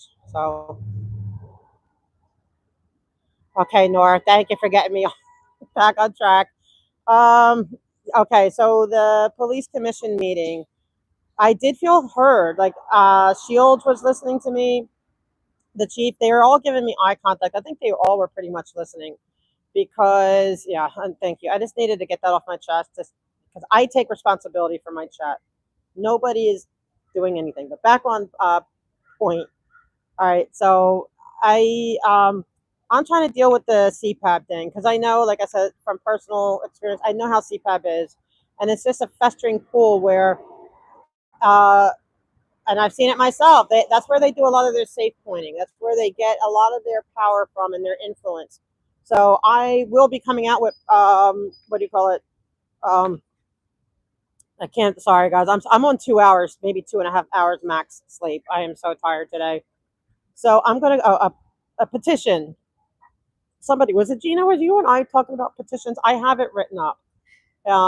It's something that I'm going to email, and I'm going to put the email addresses. And yes, okay. And I even have it written up for if we want to do a change.org, but we need to, it's going to start with getting her off of it. Like, I want to go bigger and broader, and and eventually, like, I want to totally rechange. And maybe I'll just do it from scratch, totally rechanging everything. So I may rewrite it. But we're going to come out with that. We're going to, and you guys can just copy the one I do, the one I sign. You can sign under my name and email it in, or whatever you want. Write your own, or just whatever. But we need to get CPAP under control, because this is where they are safe pointing. This is why, and you saw how they were able to get the CPAP closed that day. So needs to stop. Oh, Fayette, thank you. Get some coffee and a treat for you, bye guy. I appreciate it. Thank you. Well, he does have. I made him get some. He got Doritos, so he won't have the gremlins in his tummy driving him bonkers. But and today's going to be a really short day because he's got to get back to the he has to get back. So he was kind enough to take me because till my chair's fixed. He did, but we had to compromise. He has to be back for appointments, so I have to leave after this meeting. So it's going to be short. And then, yeah, thank you, Freya. It's so sweet. I appreciate it. Oh, sorry.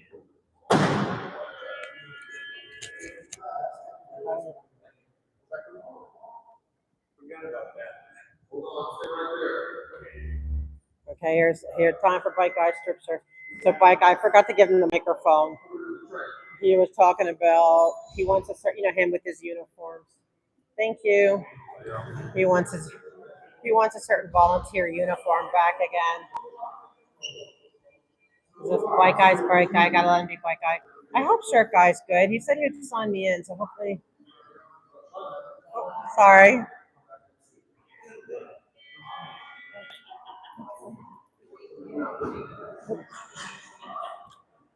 I wonder if we missed too much.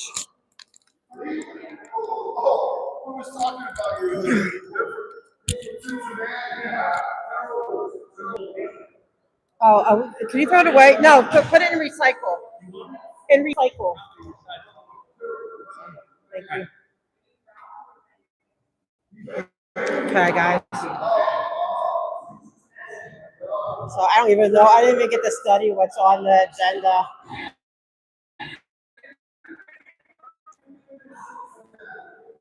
All right. Yeah. So, Hank. I'm now just going to go hit the city council meeting. Yeah, we're going to hit that later. We're going. Oh yeah, get your snack. Please, whatever you do, get your snacks. Yeah, I'm not going to hit that today because there's something else I need to add. I need to do a little bit more investigating. And we'll talk more about that. Yes, that is going to be a come down the pipe.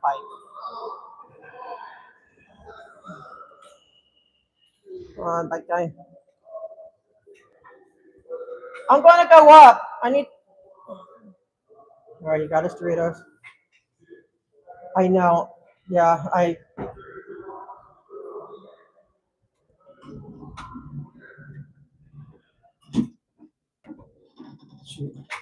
left them. All right, bike guy.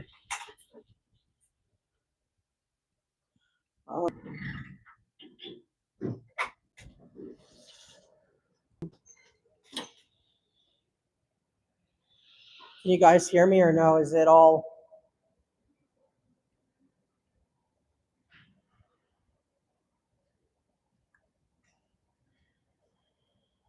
I have a feeling I probably missed a lot, but I need to do the police.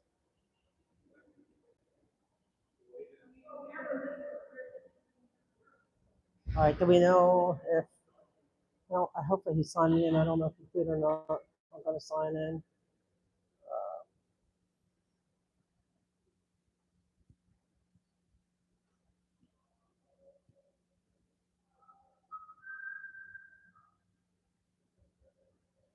That's cool. My name pops up right away without even pressing anything. So that's cool. I hope I didn't miss too much.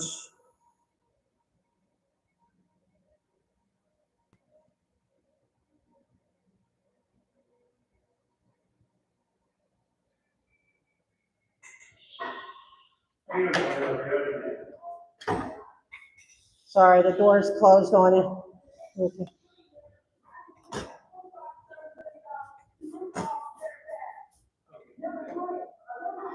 Did they call me? Did they call me? All right. No, no. All right, here they call me. Hi.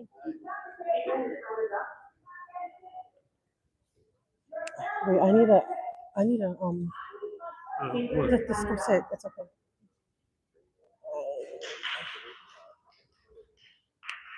I have no idea what we're talking on today.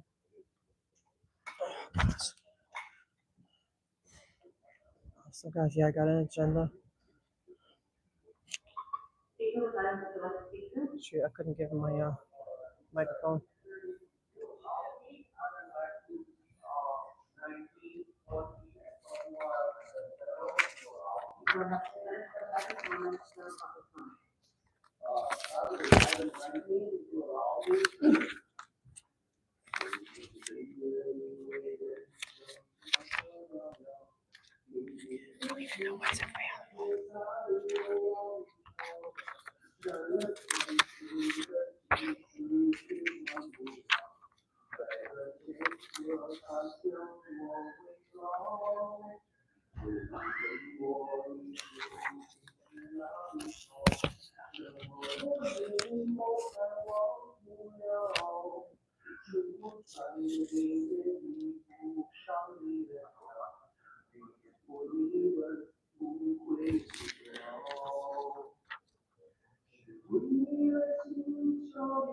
Yes.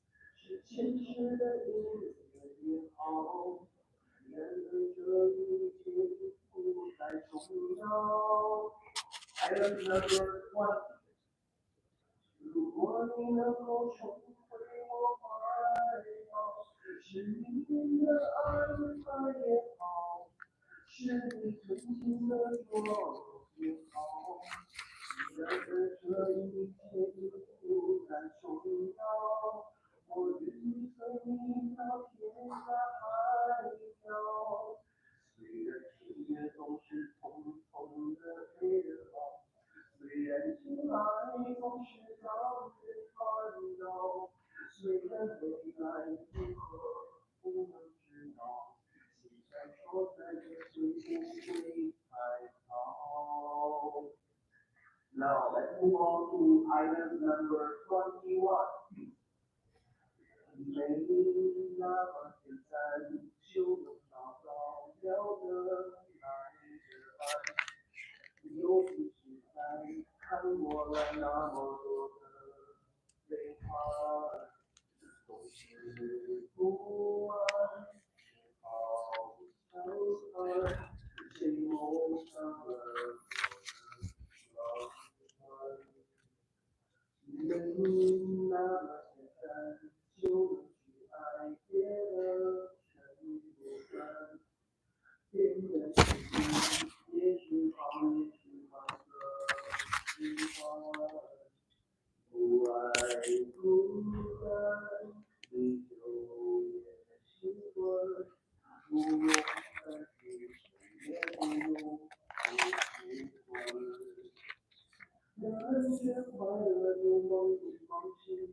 I am here to continue to support my position to Councilmember Sigler.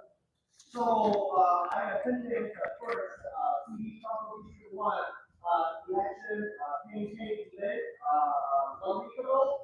And then recently that somebody took my voice away. But I want to inform everybody, especially council District 1, that I will not be disencouraged. Even though I no longer have my voice, even though they are coming after my voice, even though they are coming after my safety, but I will continue to support our council. There's a huge attack on the First Amendment rights in the Constitution law. There's of course, there's so many attacks on the Second Amendment, on the Constitution law. Councilmember Hernandez will take your First Amendment, Second Amendment away. Who will vote for the rights, only council member for the vote for the opposition one.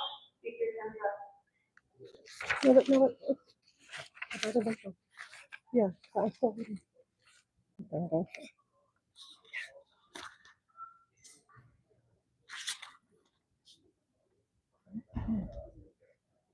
Speaker, would you like to speak to?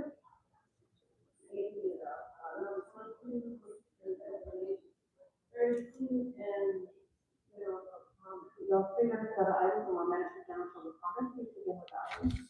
Items,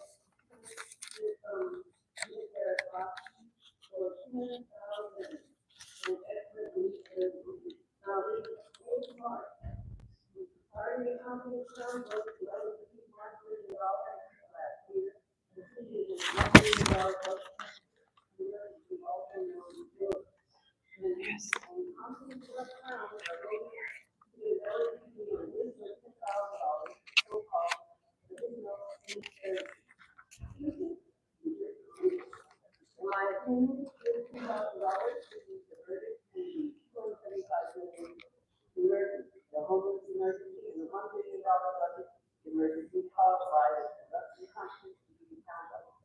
Items 27 and 28 are by Kent County resident and other criminal firm fights for over $2 million engineering funds dollars. And in my opinion, from resident engineers and his family, take areas of the county.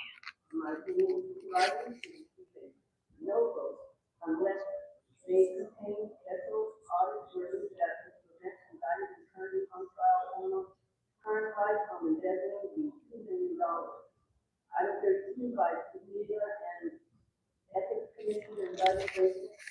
Agent John Lee before 41 motion to further appease some of the tens of thousands of homeless individuals that are criminal justified LA government and does not know how to. His motion, of course, does not offer any solutions, only move people around to another location.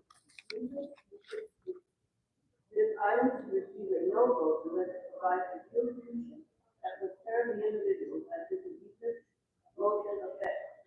But if the council crowns have no solution, we use the media, we use cross doctrine, public comment. The LA Council is the most competent local government in U.S. history. A criminal enterprise within just the last couple of years. Yuri Martinez, Yo Cedillo, Kevin Leon, all ousted for the same racism and corruption. Eric Garcetti, deputy mayor, 12 years prison sentence. Karen Bass, deputy mayor for public safety, currently investigated for bomb threat. Current vice to county government indicted and currently on trial. March 30 years, I signed you off, they already called you. Yeah, I signed you, they already called you. Indicted by Jose Cuellar, indicted and convicted for 13 years. Marquis Dawson is next. Is there any wonder why LA has a $1 billion emergency? Homeless epidemic emergency. 275 billion fire damage emergency. Leaky Marquis Dawson, CPA is a food desert. The city's highest incarceration rate, homelessness, the highest unemployment rate in the United States, and a romantic for here over 10 billion and roughly opposite for themselves. I'm gonna do 18 if I can. 18 is regarding community land use proposal of October 2024. In my opinion, this item should receive a no vote because wording is added to this item that adds for full funding and an investigation as to why our Compton government allowed over 6,000 homes to burn and $275 Pages I gave you last week. while acting mayor in Compton. You have that paper or you filled that in already? Party, incompetent Karen Bass and nothing. Now that would be a direct motion.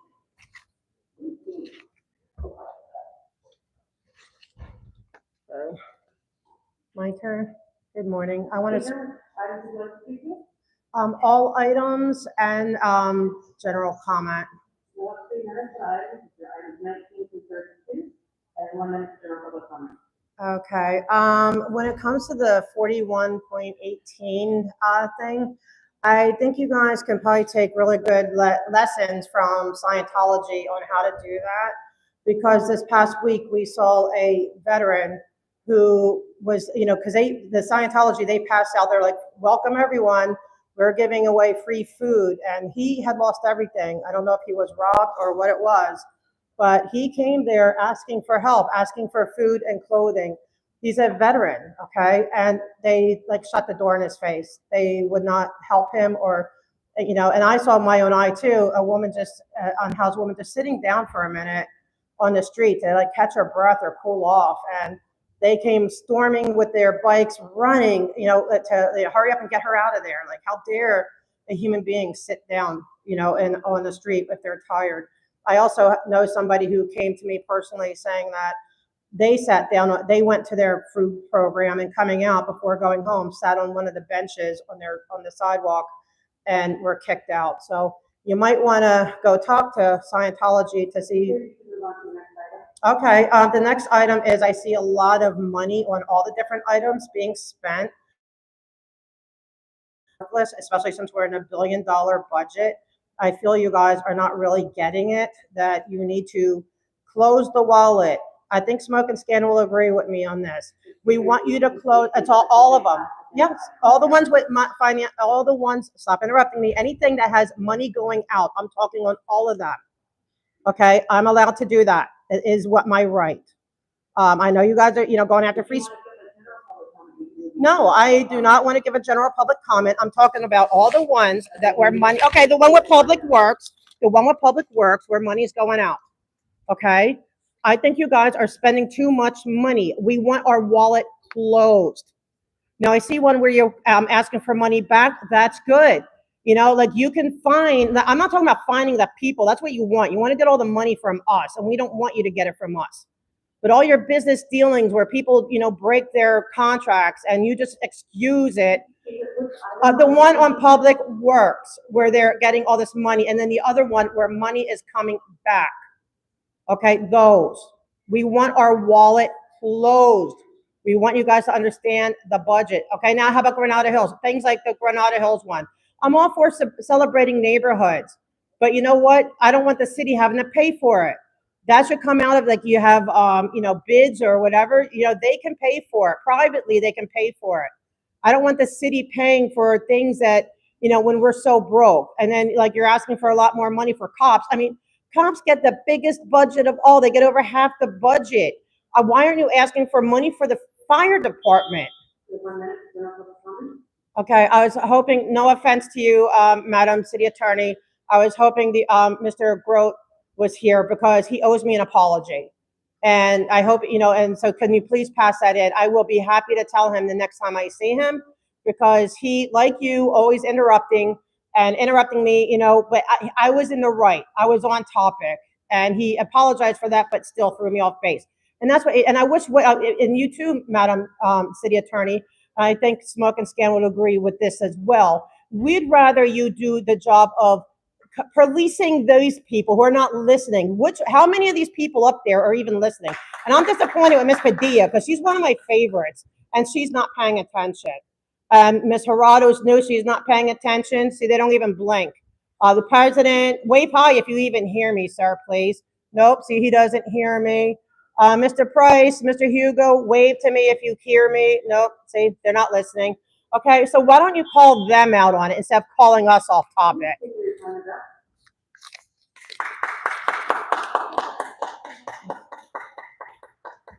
Thank you. Yeah, we're calling up on these.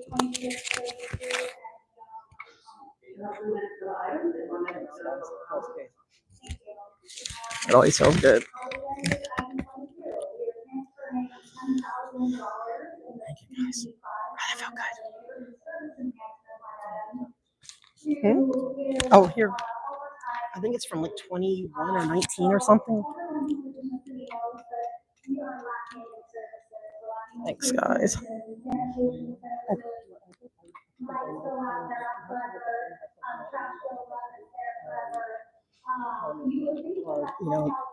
I think it's item 19 or 20. No, these are all been decided. Oops. Sorry. We have to get like way toward the back. What did they say you were? Because they said, because I was, I guess, being general, not talking, but I was talking about money. There's a police one in here. I would go start from the back, like all the way. Yeah, but here's like seven. Here's. Did you put your name in?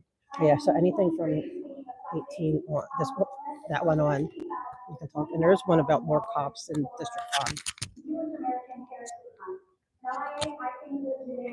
So I think from there all the way to the end, you're good. Did they get this weekend? Did you guys? I was at the police one.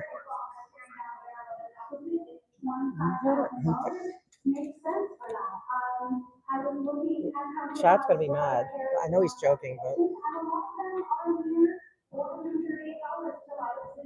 exactly there, and that time needs to be up. But I hope Street speaks on.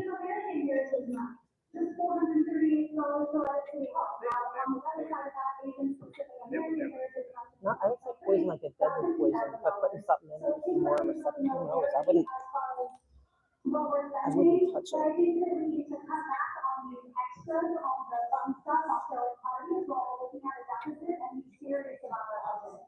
Item 26 is regarding holding Friday meeting March 28th at Van Nuys City Hall. This is great for me because I live in the valley, but it makes it less accessible for many LA residents, and it's not a substitute for what you should be doing anyway, which you have in the capacity to do, which is have a remote telephone public comment option. Councilmember Lyons, representative, tried to give me that as a consolation. I think you probably, yeah, I'm gonna hold on. One meeting a month, and I feel bad that I missed the morning, but they make it so close, you know?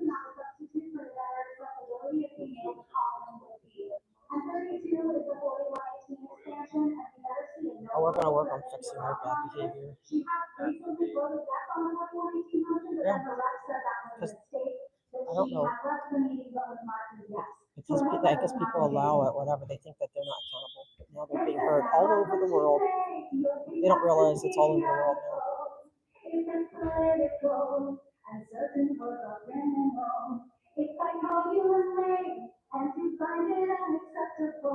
She seems good.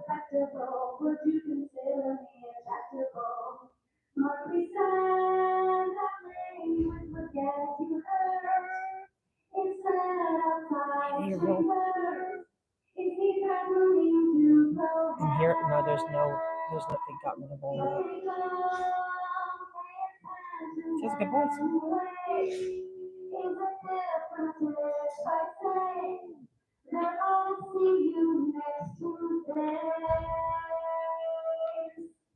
Don't forget to follow at Request to Speak on YouTube. Shout out Smoking Scan and the Tournament Spirit Capital Association Government Affairs coming meeting. This evening on Zoom will be assessing Wasa and communications for the CD4. I would love to see you all. Next time she does anything. I'd like to call out good morning. Harriet Elliott. Did you sign up? Okay, good. Yeah, I think so. You have to go over there though. Huh? Good, I'm glad you're here. I'm here for public comment. You'll hold a minute. That's funny, yeah. I made the laugh. I'm Jasmine Bradford, and I came before you today with a message to council members. She has a beautiful voice. Council President. You have a beautiful voice. Very Very nice. Are you singing? This is the last week of my 99-year-old grandmother. Oh, thank you. They told me I felt the natural life of every Because they've missed. Keep singing. David has been up to my grandmother was born before Dr. Martin Luther King began working for NASA at Roswell International 4 months after federal government opened NASA. Yours are good, yeah. I like doing it the song. I wish I had a voice like that. You too. Heck, no one wants to hear me sing, trust me. Nobody wants to hear me sing. I used to join choir, and when I'd have to, they want me to sing by myself. I wouldn't sing out loud. I have a horrible voice, but I like to sing. Oh, Laser Ladies. So here's Laser Lady. She's so cute. You don't want to hear me sing, trust me. Here's Laser Lady. She's so cute. I love her. She's so cute. Okay, on the one that.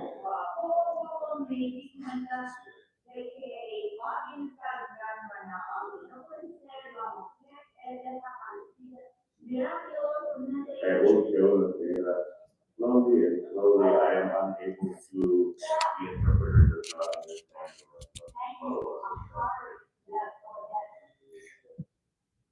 Adelante, señora, puede seguir. Señora, puede seguir hablando si usted quiere.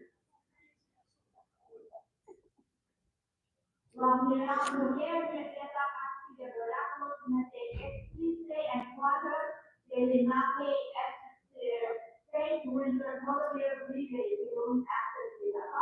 Cuando the woman miraculously has disappeared and I cannot find her, the interpreter is unable to understand the rest of what the promise is.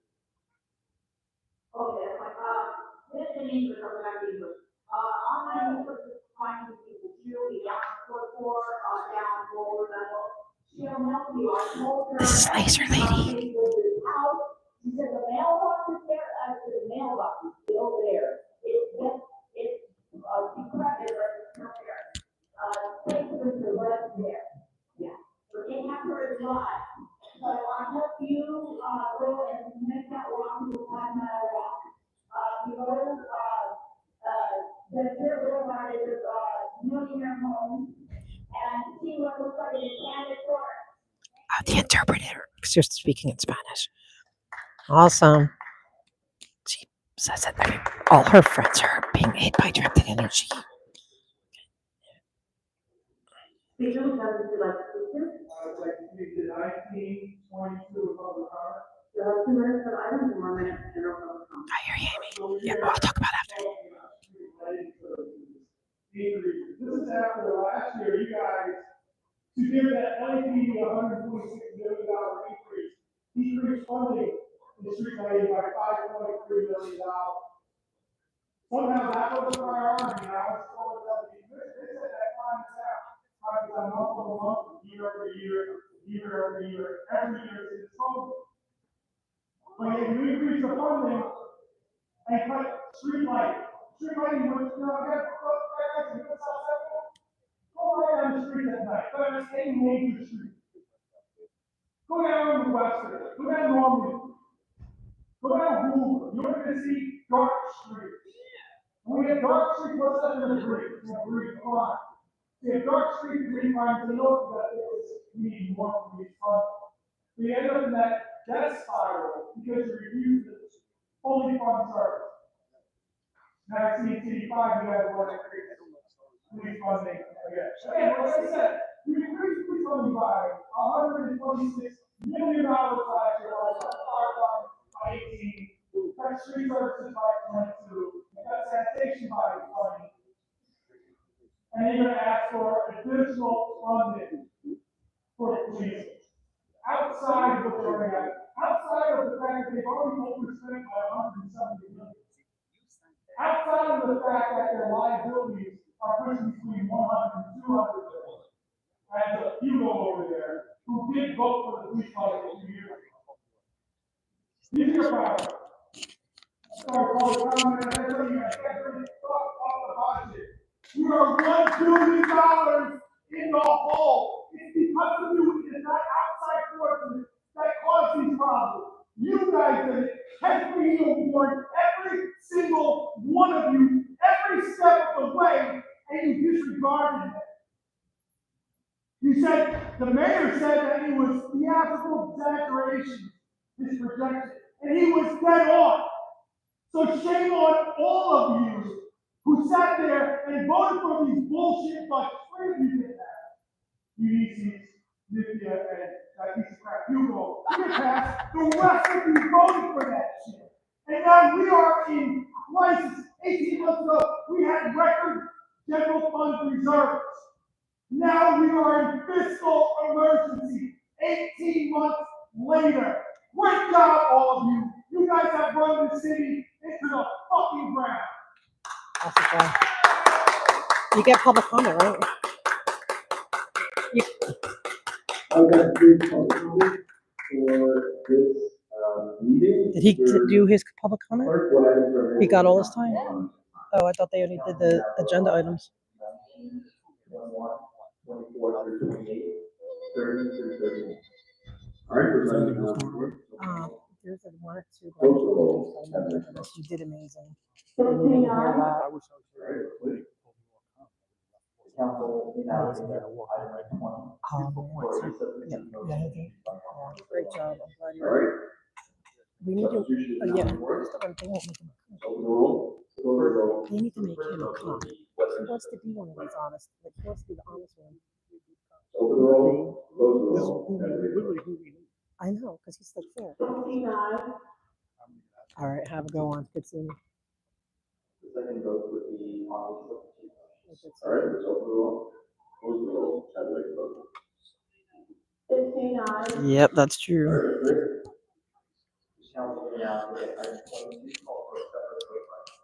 So I'm gonna be leaving early because I gotta get back. Are you feeling better? They want to know. 70%, 80%. Okay. Well.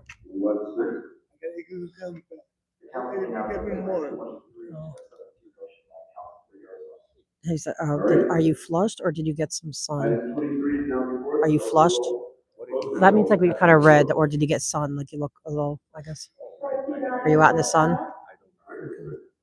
All right, we're just doing a. I wish we heard those to like you guys. I have to go show goat puppet because when he tossed his goat puppet, I caught it, but I gotta show him the video. It's like he doesn't know what happened. I know. See, Amy's the nurse, and she said you shouldn't have pushed yourself when you were sick. You were naughty. And Amy, I agree. Oh, a post-viral rash. She thinks you might have a yeah. Yeah, you have like a little rashy, masky like. On my face? Yeah, a little bit. You look like you're sweating too. A little bit, yeah. So that can happen. So he doesn't need to panic, right? It's just you need a rest. Ooh, chicken pox going around. I had that. Did you ever have chicken pox? Yeah. Okay. I had last night. That's at Scientology. I could see them serving chicken pox. Yeah, well, you look like you might be tan, like tan from the sun. I know. Amy's our nurse. She's our nurse. Well, you look pretty in pink, right? Really? That's so crazy. I had it as a kid. Oh, yeah. He's sweating. I'm gonna have to go because guys. I'm gonna have to make it short today. You're not doing the committee tonight? I can't because he's got to get back to. He has an appointment, so I had to have somebody with me right now until they fix it. Okay.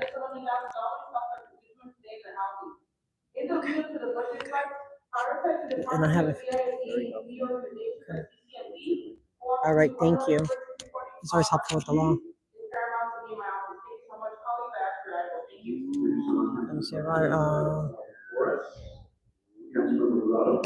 Interesting. Amy's a nurse. She's our resident nurse. She's our nursey. Anything medical. She keeps us in line. Also, make sure we drink water. Now, my mom always, whenever we were sick, she always said she had her Jewish mama remedy, which is homemade chicken noodle soup. Yeah, that's what my mom always gave us when we were sick. Yeah, so. I'm not worried about too much right now. Ooh, Amy, that sounds painful. I no longer cough, no longer sneezing, and all of 70-80% symptoms are already away, already disappeared. Okay. But chicken broth is yeah, good. So you probably should have stayed home. Just if anyone gets sick, we'll blame you. It's okay. We love you anyway. You're one of us. You're part of our tribe, not Scientology, as much as you miss your free breakfasts. you're part of our tribe. Those So items, Councilor Hernandez. big no, you're not. We'll have to find breakfast for him. We need to find a substitute place for breakfast. Help our guy out. And then, when you're a cop, we'll get all the good donut places lined up for you. Okay, guys. All right, item 23. I'm gonna head out. Let's open the roll, close the roll. I didn't even know that could happen, Amy. That's so crazy. I didn't even know that could happen.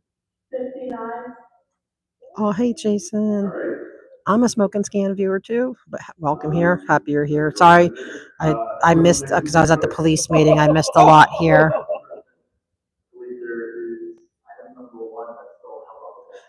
Yeah, no. Well, no, they're kicking him out because of who he's friends with me. So they said that he's not allowed even with money. Right? You just can't join even if you buy everything. They're like, nope. You missed Hubbard's birthday thing. Yeah. Bye, Dusty. I'm gonna go. Oh, really? What? I got it kicked out? Oh, okay. Say It's that always again. the same police brutality I know. officer. Say It's that always again. the What'd you same say? Officer. By the way, I saw your video. You call it a title, the police I brutality. know. And somebody commented like, Yeah, oh, yeah. you guys want the cops when you need them. I'm like, do you even watch the video? Like, now people are asking for a noodle. They're asking for the noodle protest.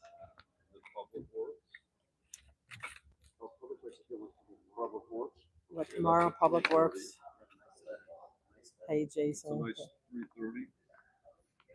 See, I wish I could. I can't stay. I have to. All she had to do was not sign the letter, Padilla. She's not even listening today at all. Like, no, they're really bad listeners today. Mommy Tracy didn't sign I the wish the letter. stupid attorney would Well, stop well, listening. I wish she would they're- listen like they listen. They're upset because they made up a rule that now they have to stick to. We're just waiting for them to. I have to go. Did he get your? Did he see? Huh? No, I have to leave. I have to go. I have to go.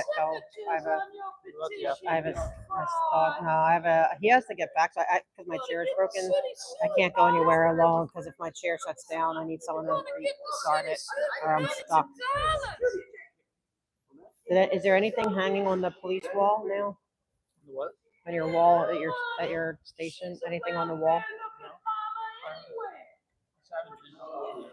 We have to go over there. I hear they hang certain things on the wall. Yeah. Well, thank you for protecting my rights. You've earned it. I like to give commendations. I don't like giving complaints. Does it? Well, see, you guys are good guys. So we'll pass them out. We just need a name for this one. We don't go by real names here. We go by code names. Oh wait, I can go. So we have to give Sopper a name, and I think we called you Alphabet Soup. I don't know. Is that a good one? I don't know. Is it? That's good. He said that's good. Oh, sorry. The other guy they talked about the billions of dollars. Yeah, William Good. It is insane, and they're asking for more. LA Times did a big thing Sunday. LA Slime did a big thing Sunday. They're trying to get this affordable housing bill. And the minute you try to build, it becomes a NIMBY issue, not in my neighborhood. Right. And then, so they want to do another process, they're delaying and stuff, because these people that are well-to-do residents. Right. Of course. It's horrible. Yeah. And the unhoused people are often just lost their jobs and developed mental illness because of the circumstances in which they find themselves. It's so easy to become unhoused in this city, especially with all these. Yeah, Oh my God, if I look, it must take some social security away, I'm getting water. I don't know where I'm gonna live. I know, and it's so much of it, and now all the new buildings are like $5,000. Like you can afford that. Yeah, that's 10 roommates. It's a scam, they're showing that the landlords are using an algorithm. Yeah. And I've lived in this place for 18 years, and it's rent control. It's a real cute little place, it needs work, of course, it's a 1928 residence. And the landlord was a Mexican family. She's a widow now, like 97, and then her two kids who were in their 70s, managed maybe 3 rentals or something. Mhm.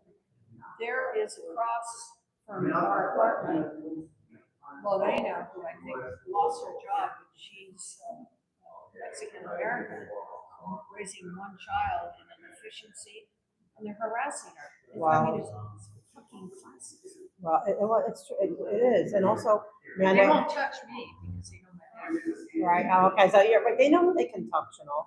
Yeah. But see, I bring that up too, and I know if you hear me talk about Scientology, they're doing that too. They bought these buildings on Elmer and Albert Way, and a lot of the people are residents from also rent controlled. They've been living there 30 years. You know, rent's like $500 a month. Where are you going to get that? And they are evicting them because they're not Scientologists. You know the scandal of Playa Vista. No, I don't know that one. Oh my God. Do you have Love a your cars. laptop available? Not with me, but I do. You could get Yeah, access? yes. Do you have an email I address? do. I'll send you the thing I did Perfect. on Soberrock. Okay. He's the worst nomination that Bass could make to deal with the fires. Yeah. And I did a 7-page single space. So then I bookmarked it because who's going to read 7 pages? I said, just go to the bookmarks. Right. Oh, I'd love to read That it. guy is a piece of mogul real estate shit. Yeah. William Good was talking about that too. I think the other week at the police commission. Why are you picking him? Yeah. Oh, am I in the way? I'm sorry. Yeah. But yeah, And if you then can email me, that'd be great. Here's my deal. I'm ghostwriting for a black woman who's a domestic violence survivor of Christian Garden. And the agencies will do anything for her. Bar won't prosecute them for attorney-client misconduct, violation of privilege. LAPD's in bed with him, literally in federal court. All we're saying is, she had a child with him. She was raising the child alone with a black woman. Right. 5-year-old girl. He goes to the freaking police chief in 2017, says prosecutor, she made a false report. It's unheard of for a police chief to do that when they know there's a partnership relationship. Oh yeah, it's closed session. Sorry. It sounds like we're fighting a lot of the same stuff. Mine's more Scientology centric than police. And so what happened is I just sued them for an injunction because she proved she was factually innocent. They dropped the investigation. He continues to defame her. Wow. The judges let him get away with anything he wants. He told her you can never win in this court. He's right. He got the endorsement of 14 judges when he ran for judge. He's an anti-abortionist that got the endorsement of Alito. Luckily, he lost the election. Then when he found out Celia campaigned against him, he had stolen her child without a hearing after raising her for 10 years because he wanted her to the voters as a monogamous male. And he would not allow, he put it right in front of let you see, Chloe, he stole from her because you campaigned against me and I lost. Wow. I mean, the guy Are you an attorney or are you a neighborhood counsel? 42 years. But Really? Yeah. See, I'm just becoming a paralegal to try to fight all this stuff, but I don't even know where to go. There's so much stuff that needs lawyers and legal. Yeah, now Trump's coming after the lawyers. Really? But I'm telling you, as far as I'm concerned, the state is not really a blue state. It's got this facade that is helpful, and yet there's this undercurrent of patriotism, plain old fascism, based on policing the corporations. See, those are earthquakes, right? Yeah, based on. That's your guy. He does it to, he rattles, like you have to rattle them. Oh, he just doesn't know this. I know he does it on her. Yeah, they're all gadflies, but they're good. He's a good guy. But I would love to hear. I would love to get your email. Yeah, let me get your email and I'll send you. I'm so broad. I would love that. Mail you the. Are you in neighborhood councils or anything? You'd be like a great neighborhood council president. Pardon me? You'd be a great neighborhood council president. Well, I don't know. elderly. So? 82. Are you serious? You never know it, but so what? Yeah, no, There's others that are elderly too. I mean, you're just. yeah, Like you have they're to saying, fight. get the hell out. Like Schubert. No, I think it'd be a fire. Like like they need someone to push these guys, whatever issues you're on. But I would love to. Yeah. Your name is? Joe. It's audit, but my email. I go by Audit LA. That's like my media name here because I'm Audit LA. AUDIT. You want to? Yeah, I can write it. Yeah, well, thanks. No, you're very articulate and Thank you. and they need to come to Jesus. They do, that's for sure. Except I think Ulysses, my council person, seems to be. She listens. I say, "Are you listening?" And she'll say, "Yeah." I like to just razz with them.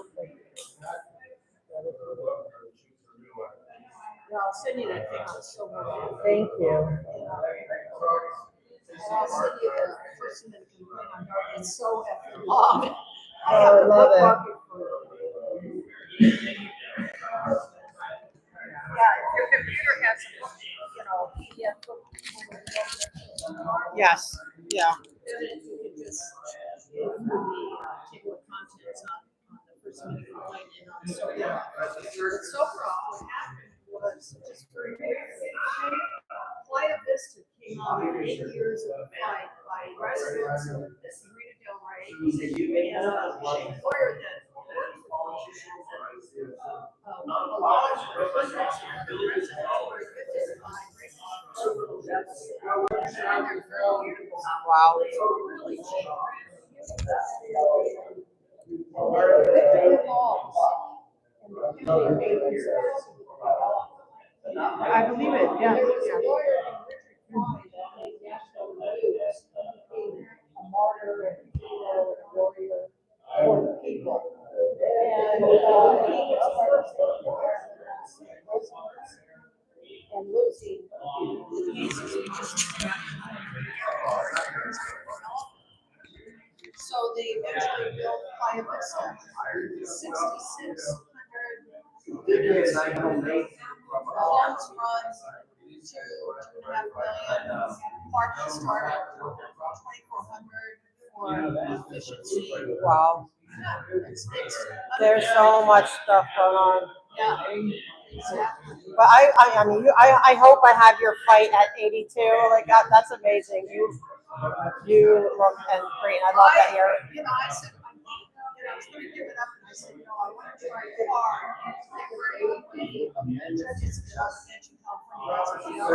Yeah, whatever you want to send me, like we'll keep in touch. Because I would love to get involved with different fights. Audit LA. I do that because I deal with Scientology, so I don't really. I'll talk to you more like separately. Yeah, you're from Molly. I have They watch everything I do. Lago. No, audit LA, the very last one. Joe, or you can call me Joe, but audit. It's audit. .in.la. Do you want me to take your? You want to write yours down? Like I could write your. Like, or do you want me to? Hold on. Audit.in.la@gmail.com. Yes. Yeah. So that's like a kind of like a media. Okay, and I'm sure. Like I said. All right, now I gotta run with this guy, but yeah, I look forward to seeing that. Yeah. Ready? Yeah, there's when I talk to people, I mention things that I feel like the story so I really want to develop some kind of speech try to get able to make presentations to interested organizations and residents well, actually California, but LA County is a place to go because it's the largest appeals and security. And there's some other people too that be interested in different things like that. Yeah. Because everybody is so involved in law. Everybody's got a story about approaches. Oh yeah, I mean, yeah, I have a big story on him with how he got screwed by the system because he's on the spectrum and he got. So yeah, so many people have these horrible stories. It's horrible. I have, I work with mothers and children. It's a no-win situation. They typically, family typically are white. Because they typically marry white men. White men's a lot of money. But there's a few black men like Dark. Oh, I see it. And I remember trying to get a Nigerian woman into court. Got a really short complaint. And he was an international Nigerian lawyer. She got a publicist to help him jack up his resume. She's got photos taken of her and her husband, Karen Bass, the Obamas, the female senator from Nevada, Senator Coons, Harris. She's put on the street. She's in her 50s. She's black. Outside the bottom of is and he's a multi-millionaire. There's so much craziness. If you have your appointment, you gotta get going. Oh, I know. No, I'm just saying, if you want to go, you're the one that's telling me I had to go earlier. Yeah, but I hope I get that. Yeah, I hope I hear from you. He has an appointment, and that's why I have to get him back because he said he wanted to be back by 1. So we're back. Yes, and yes. See, the other guy made an excellent point. He's I talk about that.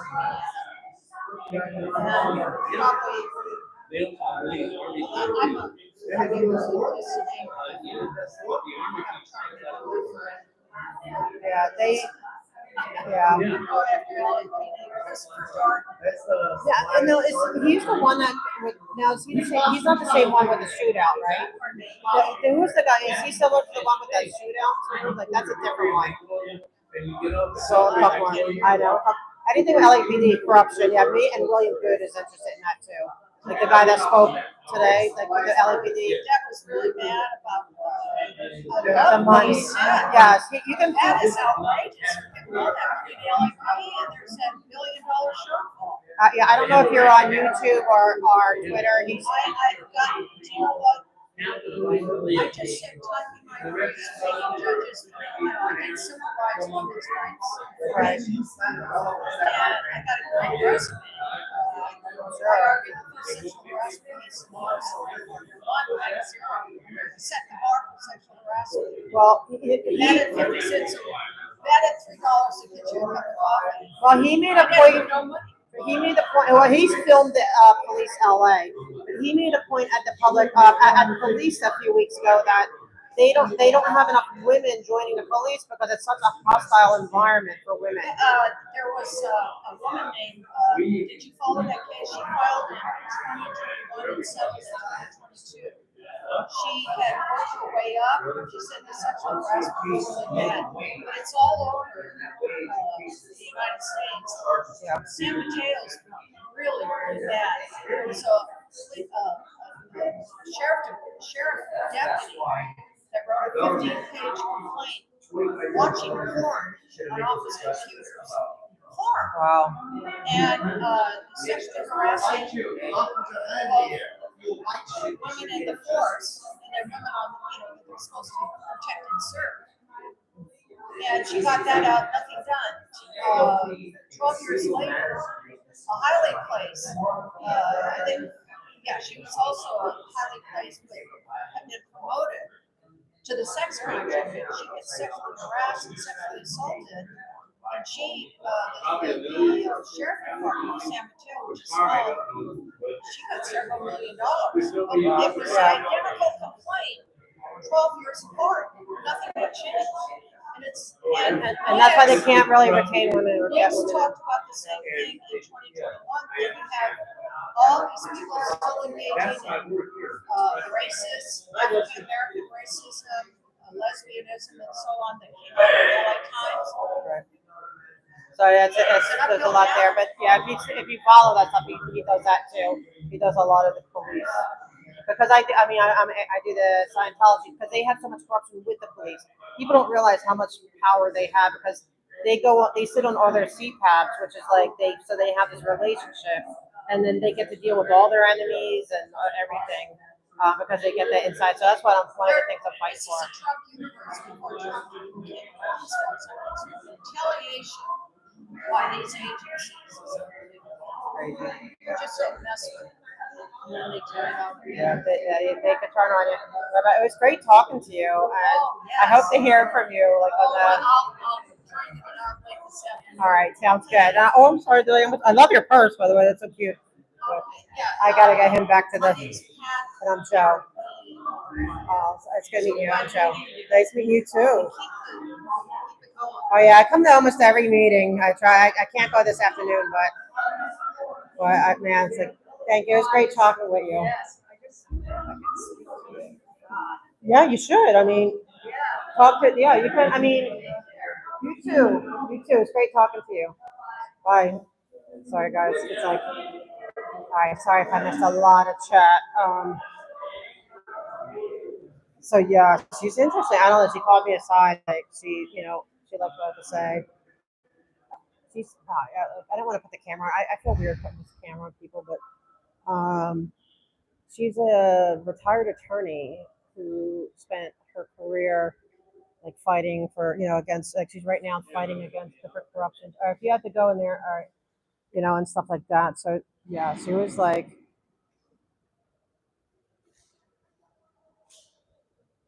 Yeah, so she was really good, and so it's always good to make contacts. You know what I mean? Like, no matter where, huh? No thanks.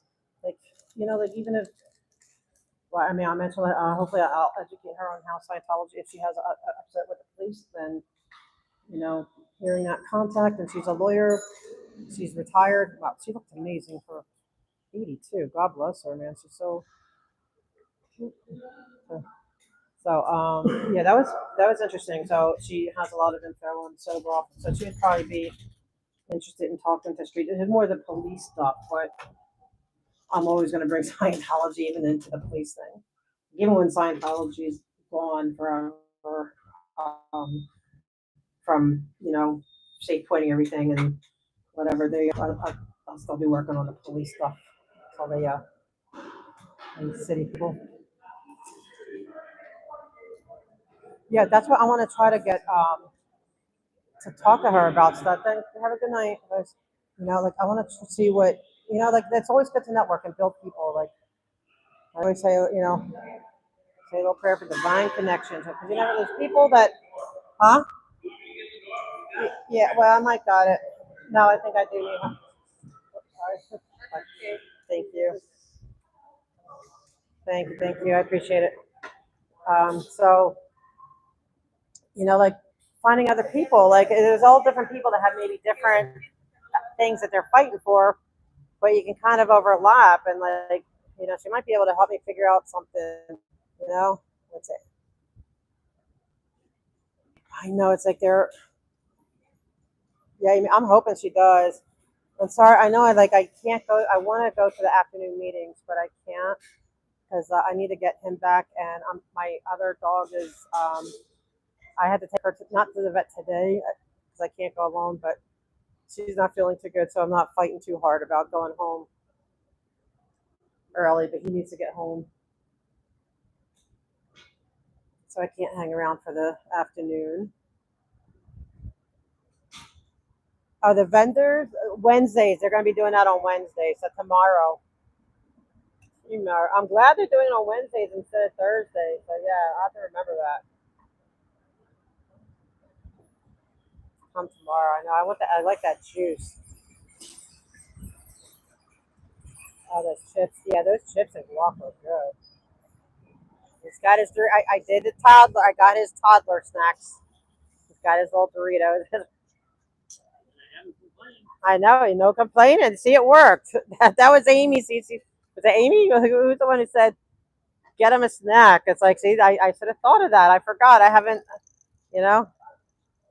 Yeah, thanks. Yeah, I have to take care of her. I think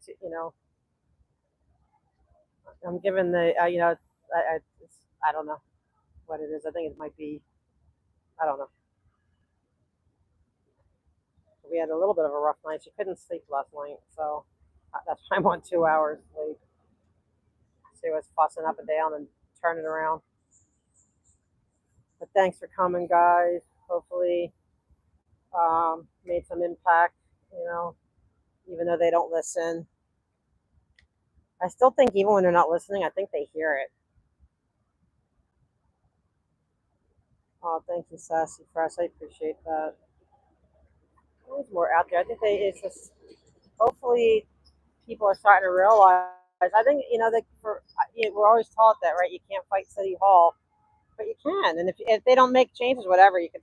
It feels good yelling at them, right, or fussing at them, redressing them. So I know you're ever smoking scare. Tell him hi. And I was late today because I had to do the police. The police one. Where's he go? Oh my gosh, he has to stop and eat. You can't wait till we get on the train. Lord have mercy. Oh yeah, looking forward to public works. Muriel. Yeah, they have because they have earpieces if they go to the bathroom. Oh yeah, they're listening. They just but now I don't know. Well, Padilla's like I don't know what's wrong with Padilla. I think she sold her soul to the devil, which is Bass, and she's been like spacey. She's been spacey because she took that metro position, and I think that was for her vote. For the chief. That's what I think. I'm not sure, and it's allegedly. Any other people out there allegedly. That's my opinion. You think we live in their heads? I'd be great. Yeah, I'd love to live on free in their heads. And I do it nice. Like I try to be, I speak the truth, but I try to be nice and respectful. And I can't live like everyone has their different style, and I don't knock any style. Everyone has their own, and I think hopefully collectively it all works together.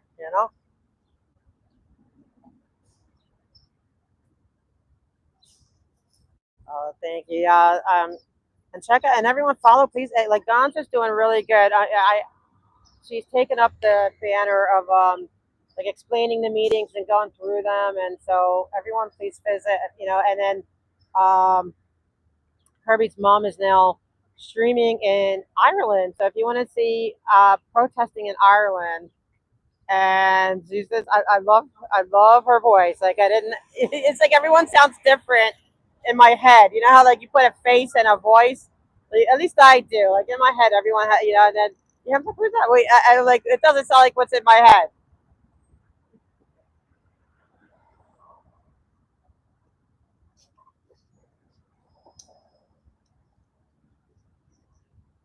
Oh, that's awesome. Thank you, Sassy Fries. Oh, and I got to thank Smoke and Scan for sharing it. And I hope he, try to get more, also give it another Kramer angles, if he wants me to talk or try to talk more to the gadflies or whatever. I'm happy to do that for all you guys over there. So I know with that camera, you only get a certain amount, but, I'm happy to go. I know, doesn't she, Hank? Like, she just is so like sweet. Like it's like totally different than like what I expected. Like everyone sounds different. Same with antics too. Antics sounds so different. It's like it's so funny. Oh, sassy. Oh, I love Damon and crew. I love all of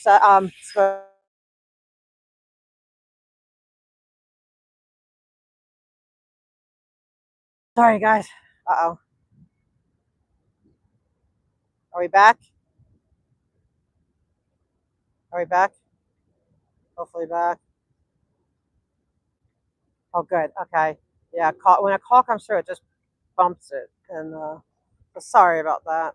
I wish I knew how to like not let calls come in, but not lose my signal.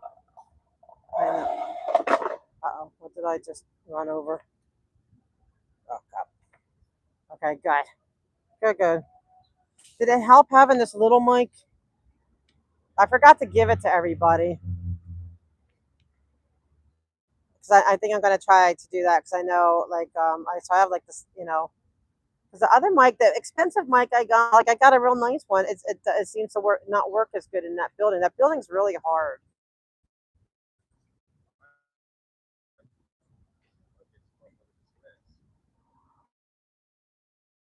Sure, it could be like do not call. But anyway, guys, it's a beautiful sunny day. I hope you're all having good weather. So just the feedback in the corridor. Okay. Yeah, well, I know it's like very the corridor. Like I was trying to talk to that lady, she couldn't hear me. I could barely hear her because you can hear it. It sounds like everything's amplified. So I guess it's. I wish I could go to the afternoon meetings, but not today. Tomorrow, hopefully, yeah, Public Works and City Council at least, and then we'll see what happens in the afternoon. Oh, it's still spinny. Well, I'm gonna have to get off anyway. Thank you guys. Hey Gina, let me see. Oh, thank you, Gina. I appreciate that. I mean, it can be scary, but don't worry. Don't let you know what. If you want to do it, just do it. Because like really, even if they call you off topic, or I just look at all of them and I'm like, none of them are better than anyone else. So never be intimidated or scared by them. It's like they're just and they're in the wrong. You know what I mean? So we are in the right. So never. You're welcome to join us. Public Works because they allow call-ins for there, and we'd love to have you. It doesn't matter. I say all the time because like always sometimes I have to think in my head about what I want to say. So I need more help with eloquence, but just keep doing it. Oh, thank you guys, and thank you, mods. I know I'm going to be going to the train soon. I want to thank my mods. Apologize for all the craziness on Friday, and I took advice from Smoke and Scan because he was basically just like ignore the chat. So I'm just letting my mods handle that because I want everyone to be able to hear what's relevant, and I don't want to have to be telling these people to quit it. So thankfully, I have good mods that are good at explaining it. And sorry for those who got accident. The ones it's all it's much love from here from all of us.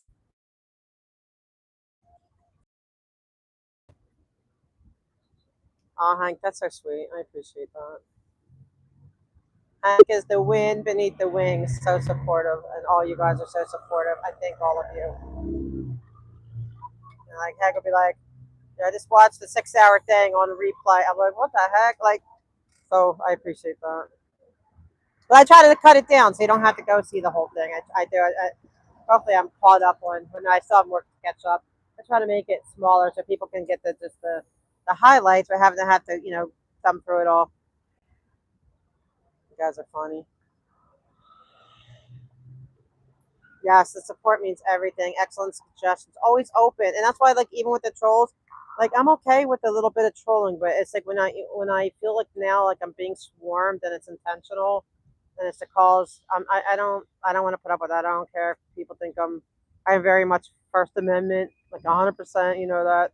But that's just like a person, like, I feel like I can defend myself, my channel, and my mods and my chat from being swarmed. Unless it's good swarming. I love good swarming. Like when Smoke and Scan people come, I love it, and I like to go in his. So I hope guys, when I get off here, if Smoke, I don't know if he's still on, but let's go, if you can go swarm Smoke and Scan and tell him I sent you and thank him, for catching the stuff too.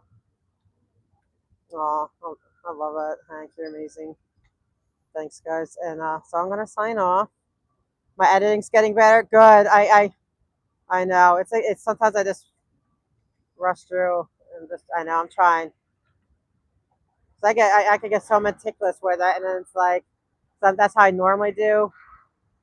Like when I do it, like when I other part, but I can't. I just what is it? I don't.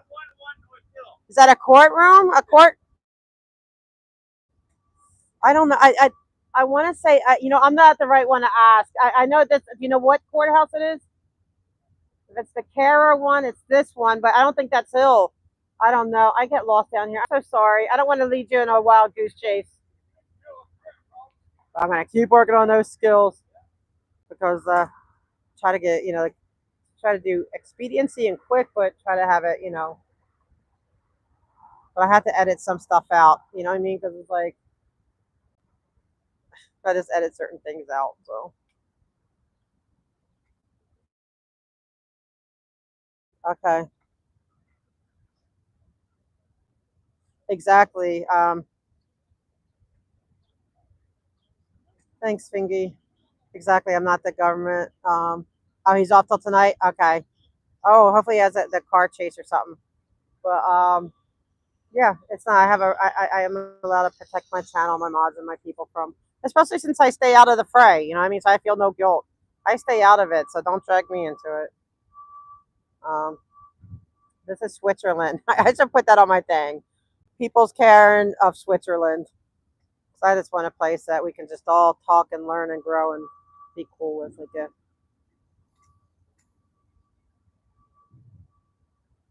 thank you guys. We're at the train. Talk to you soon. Thank you, moms. Thank you, everyone. And Switzerland is out. Bye.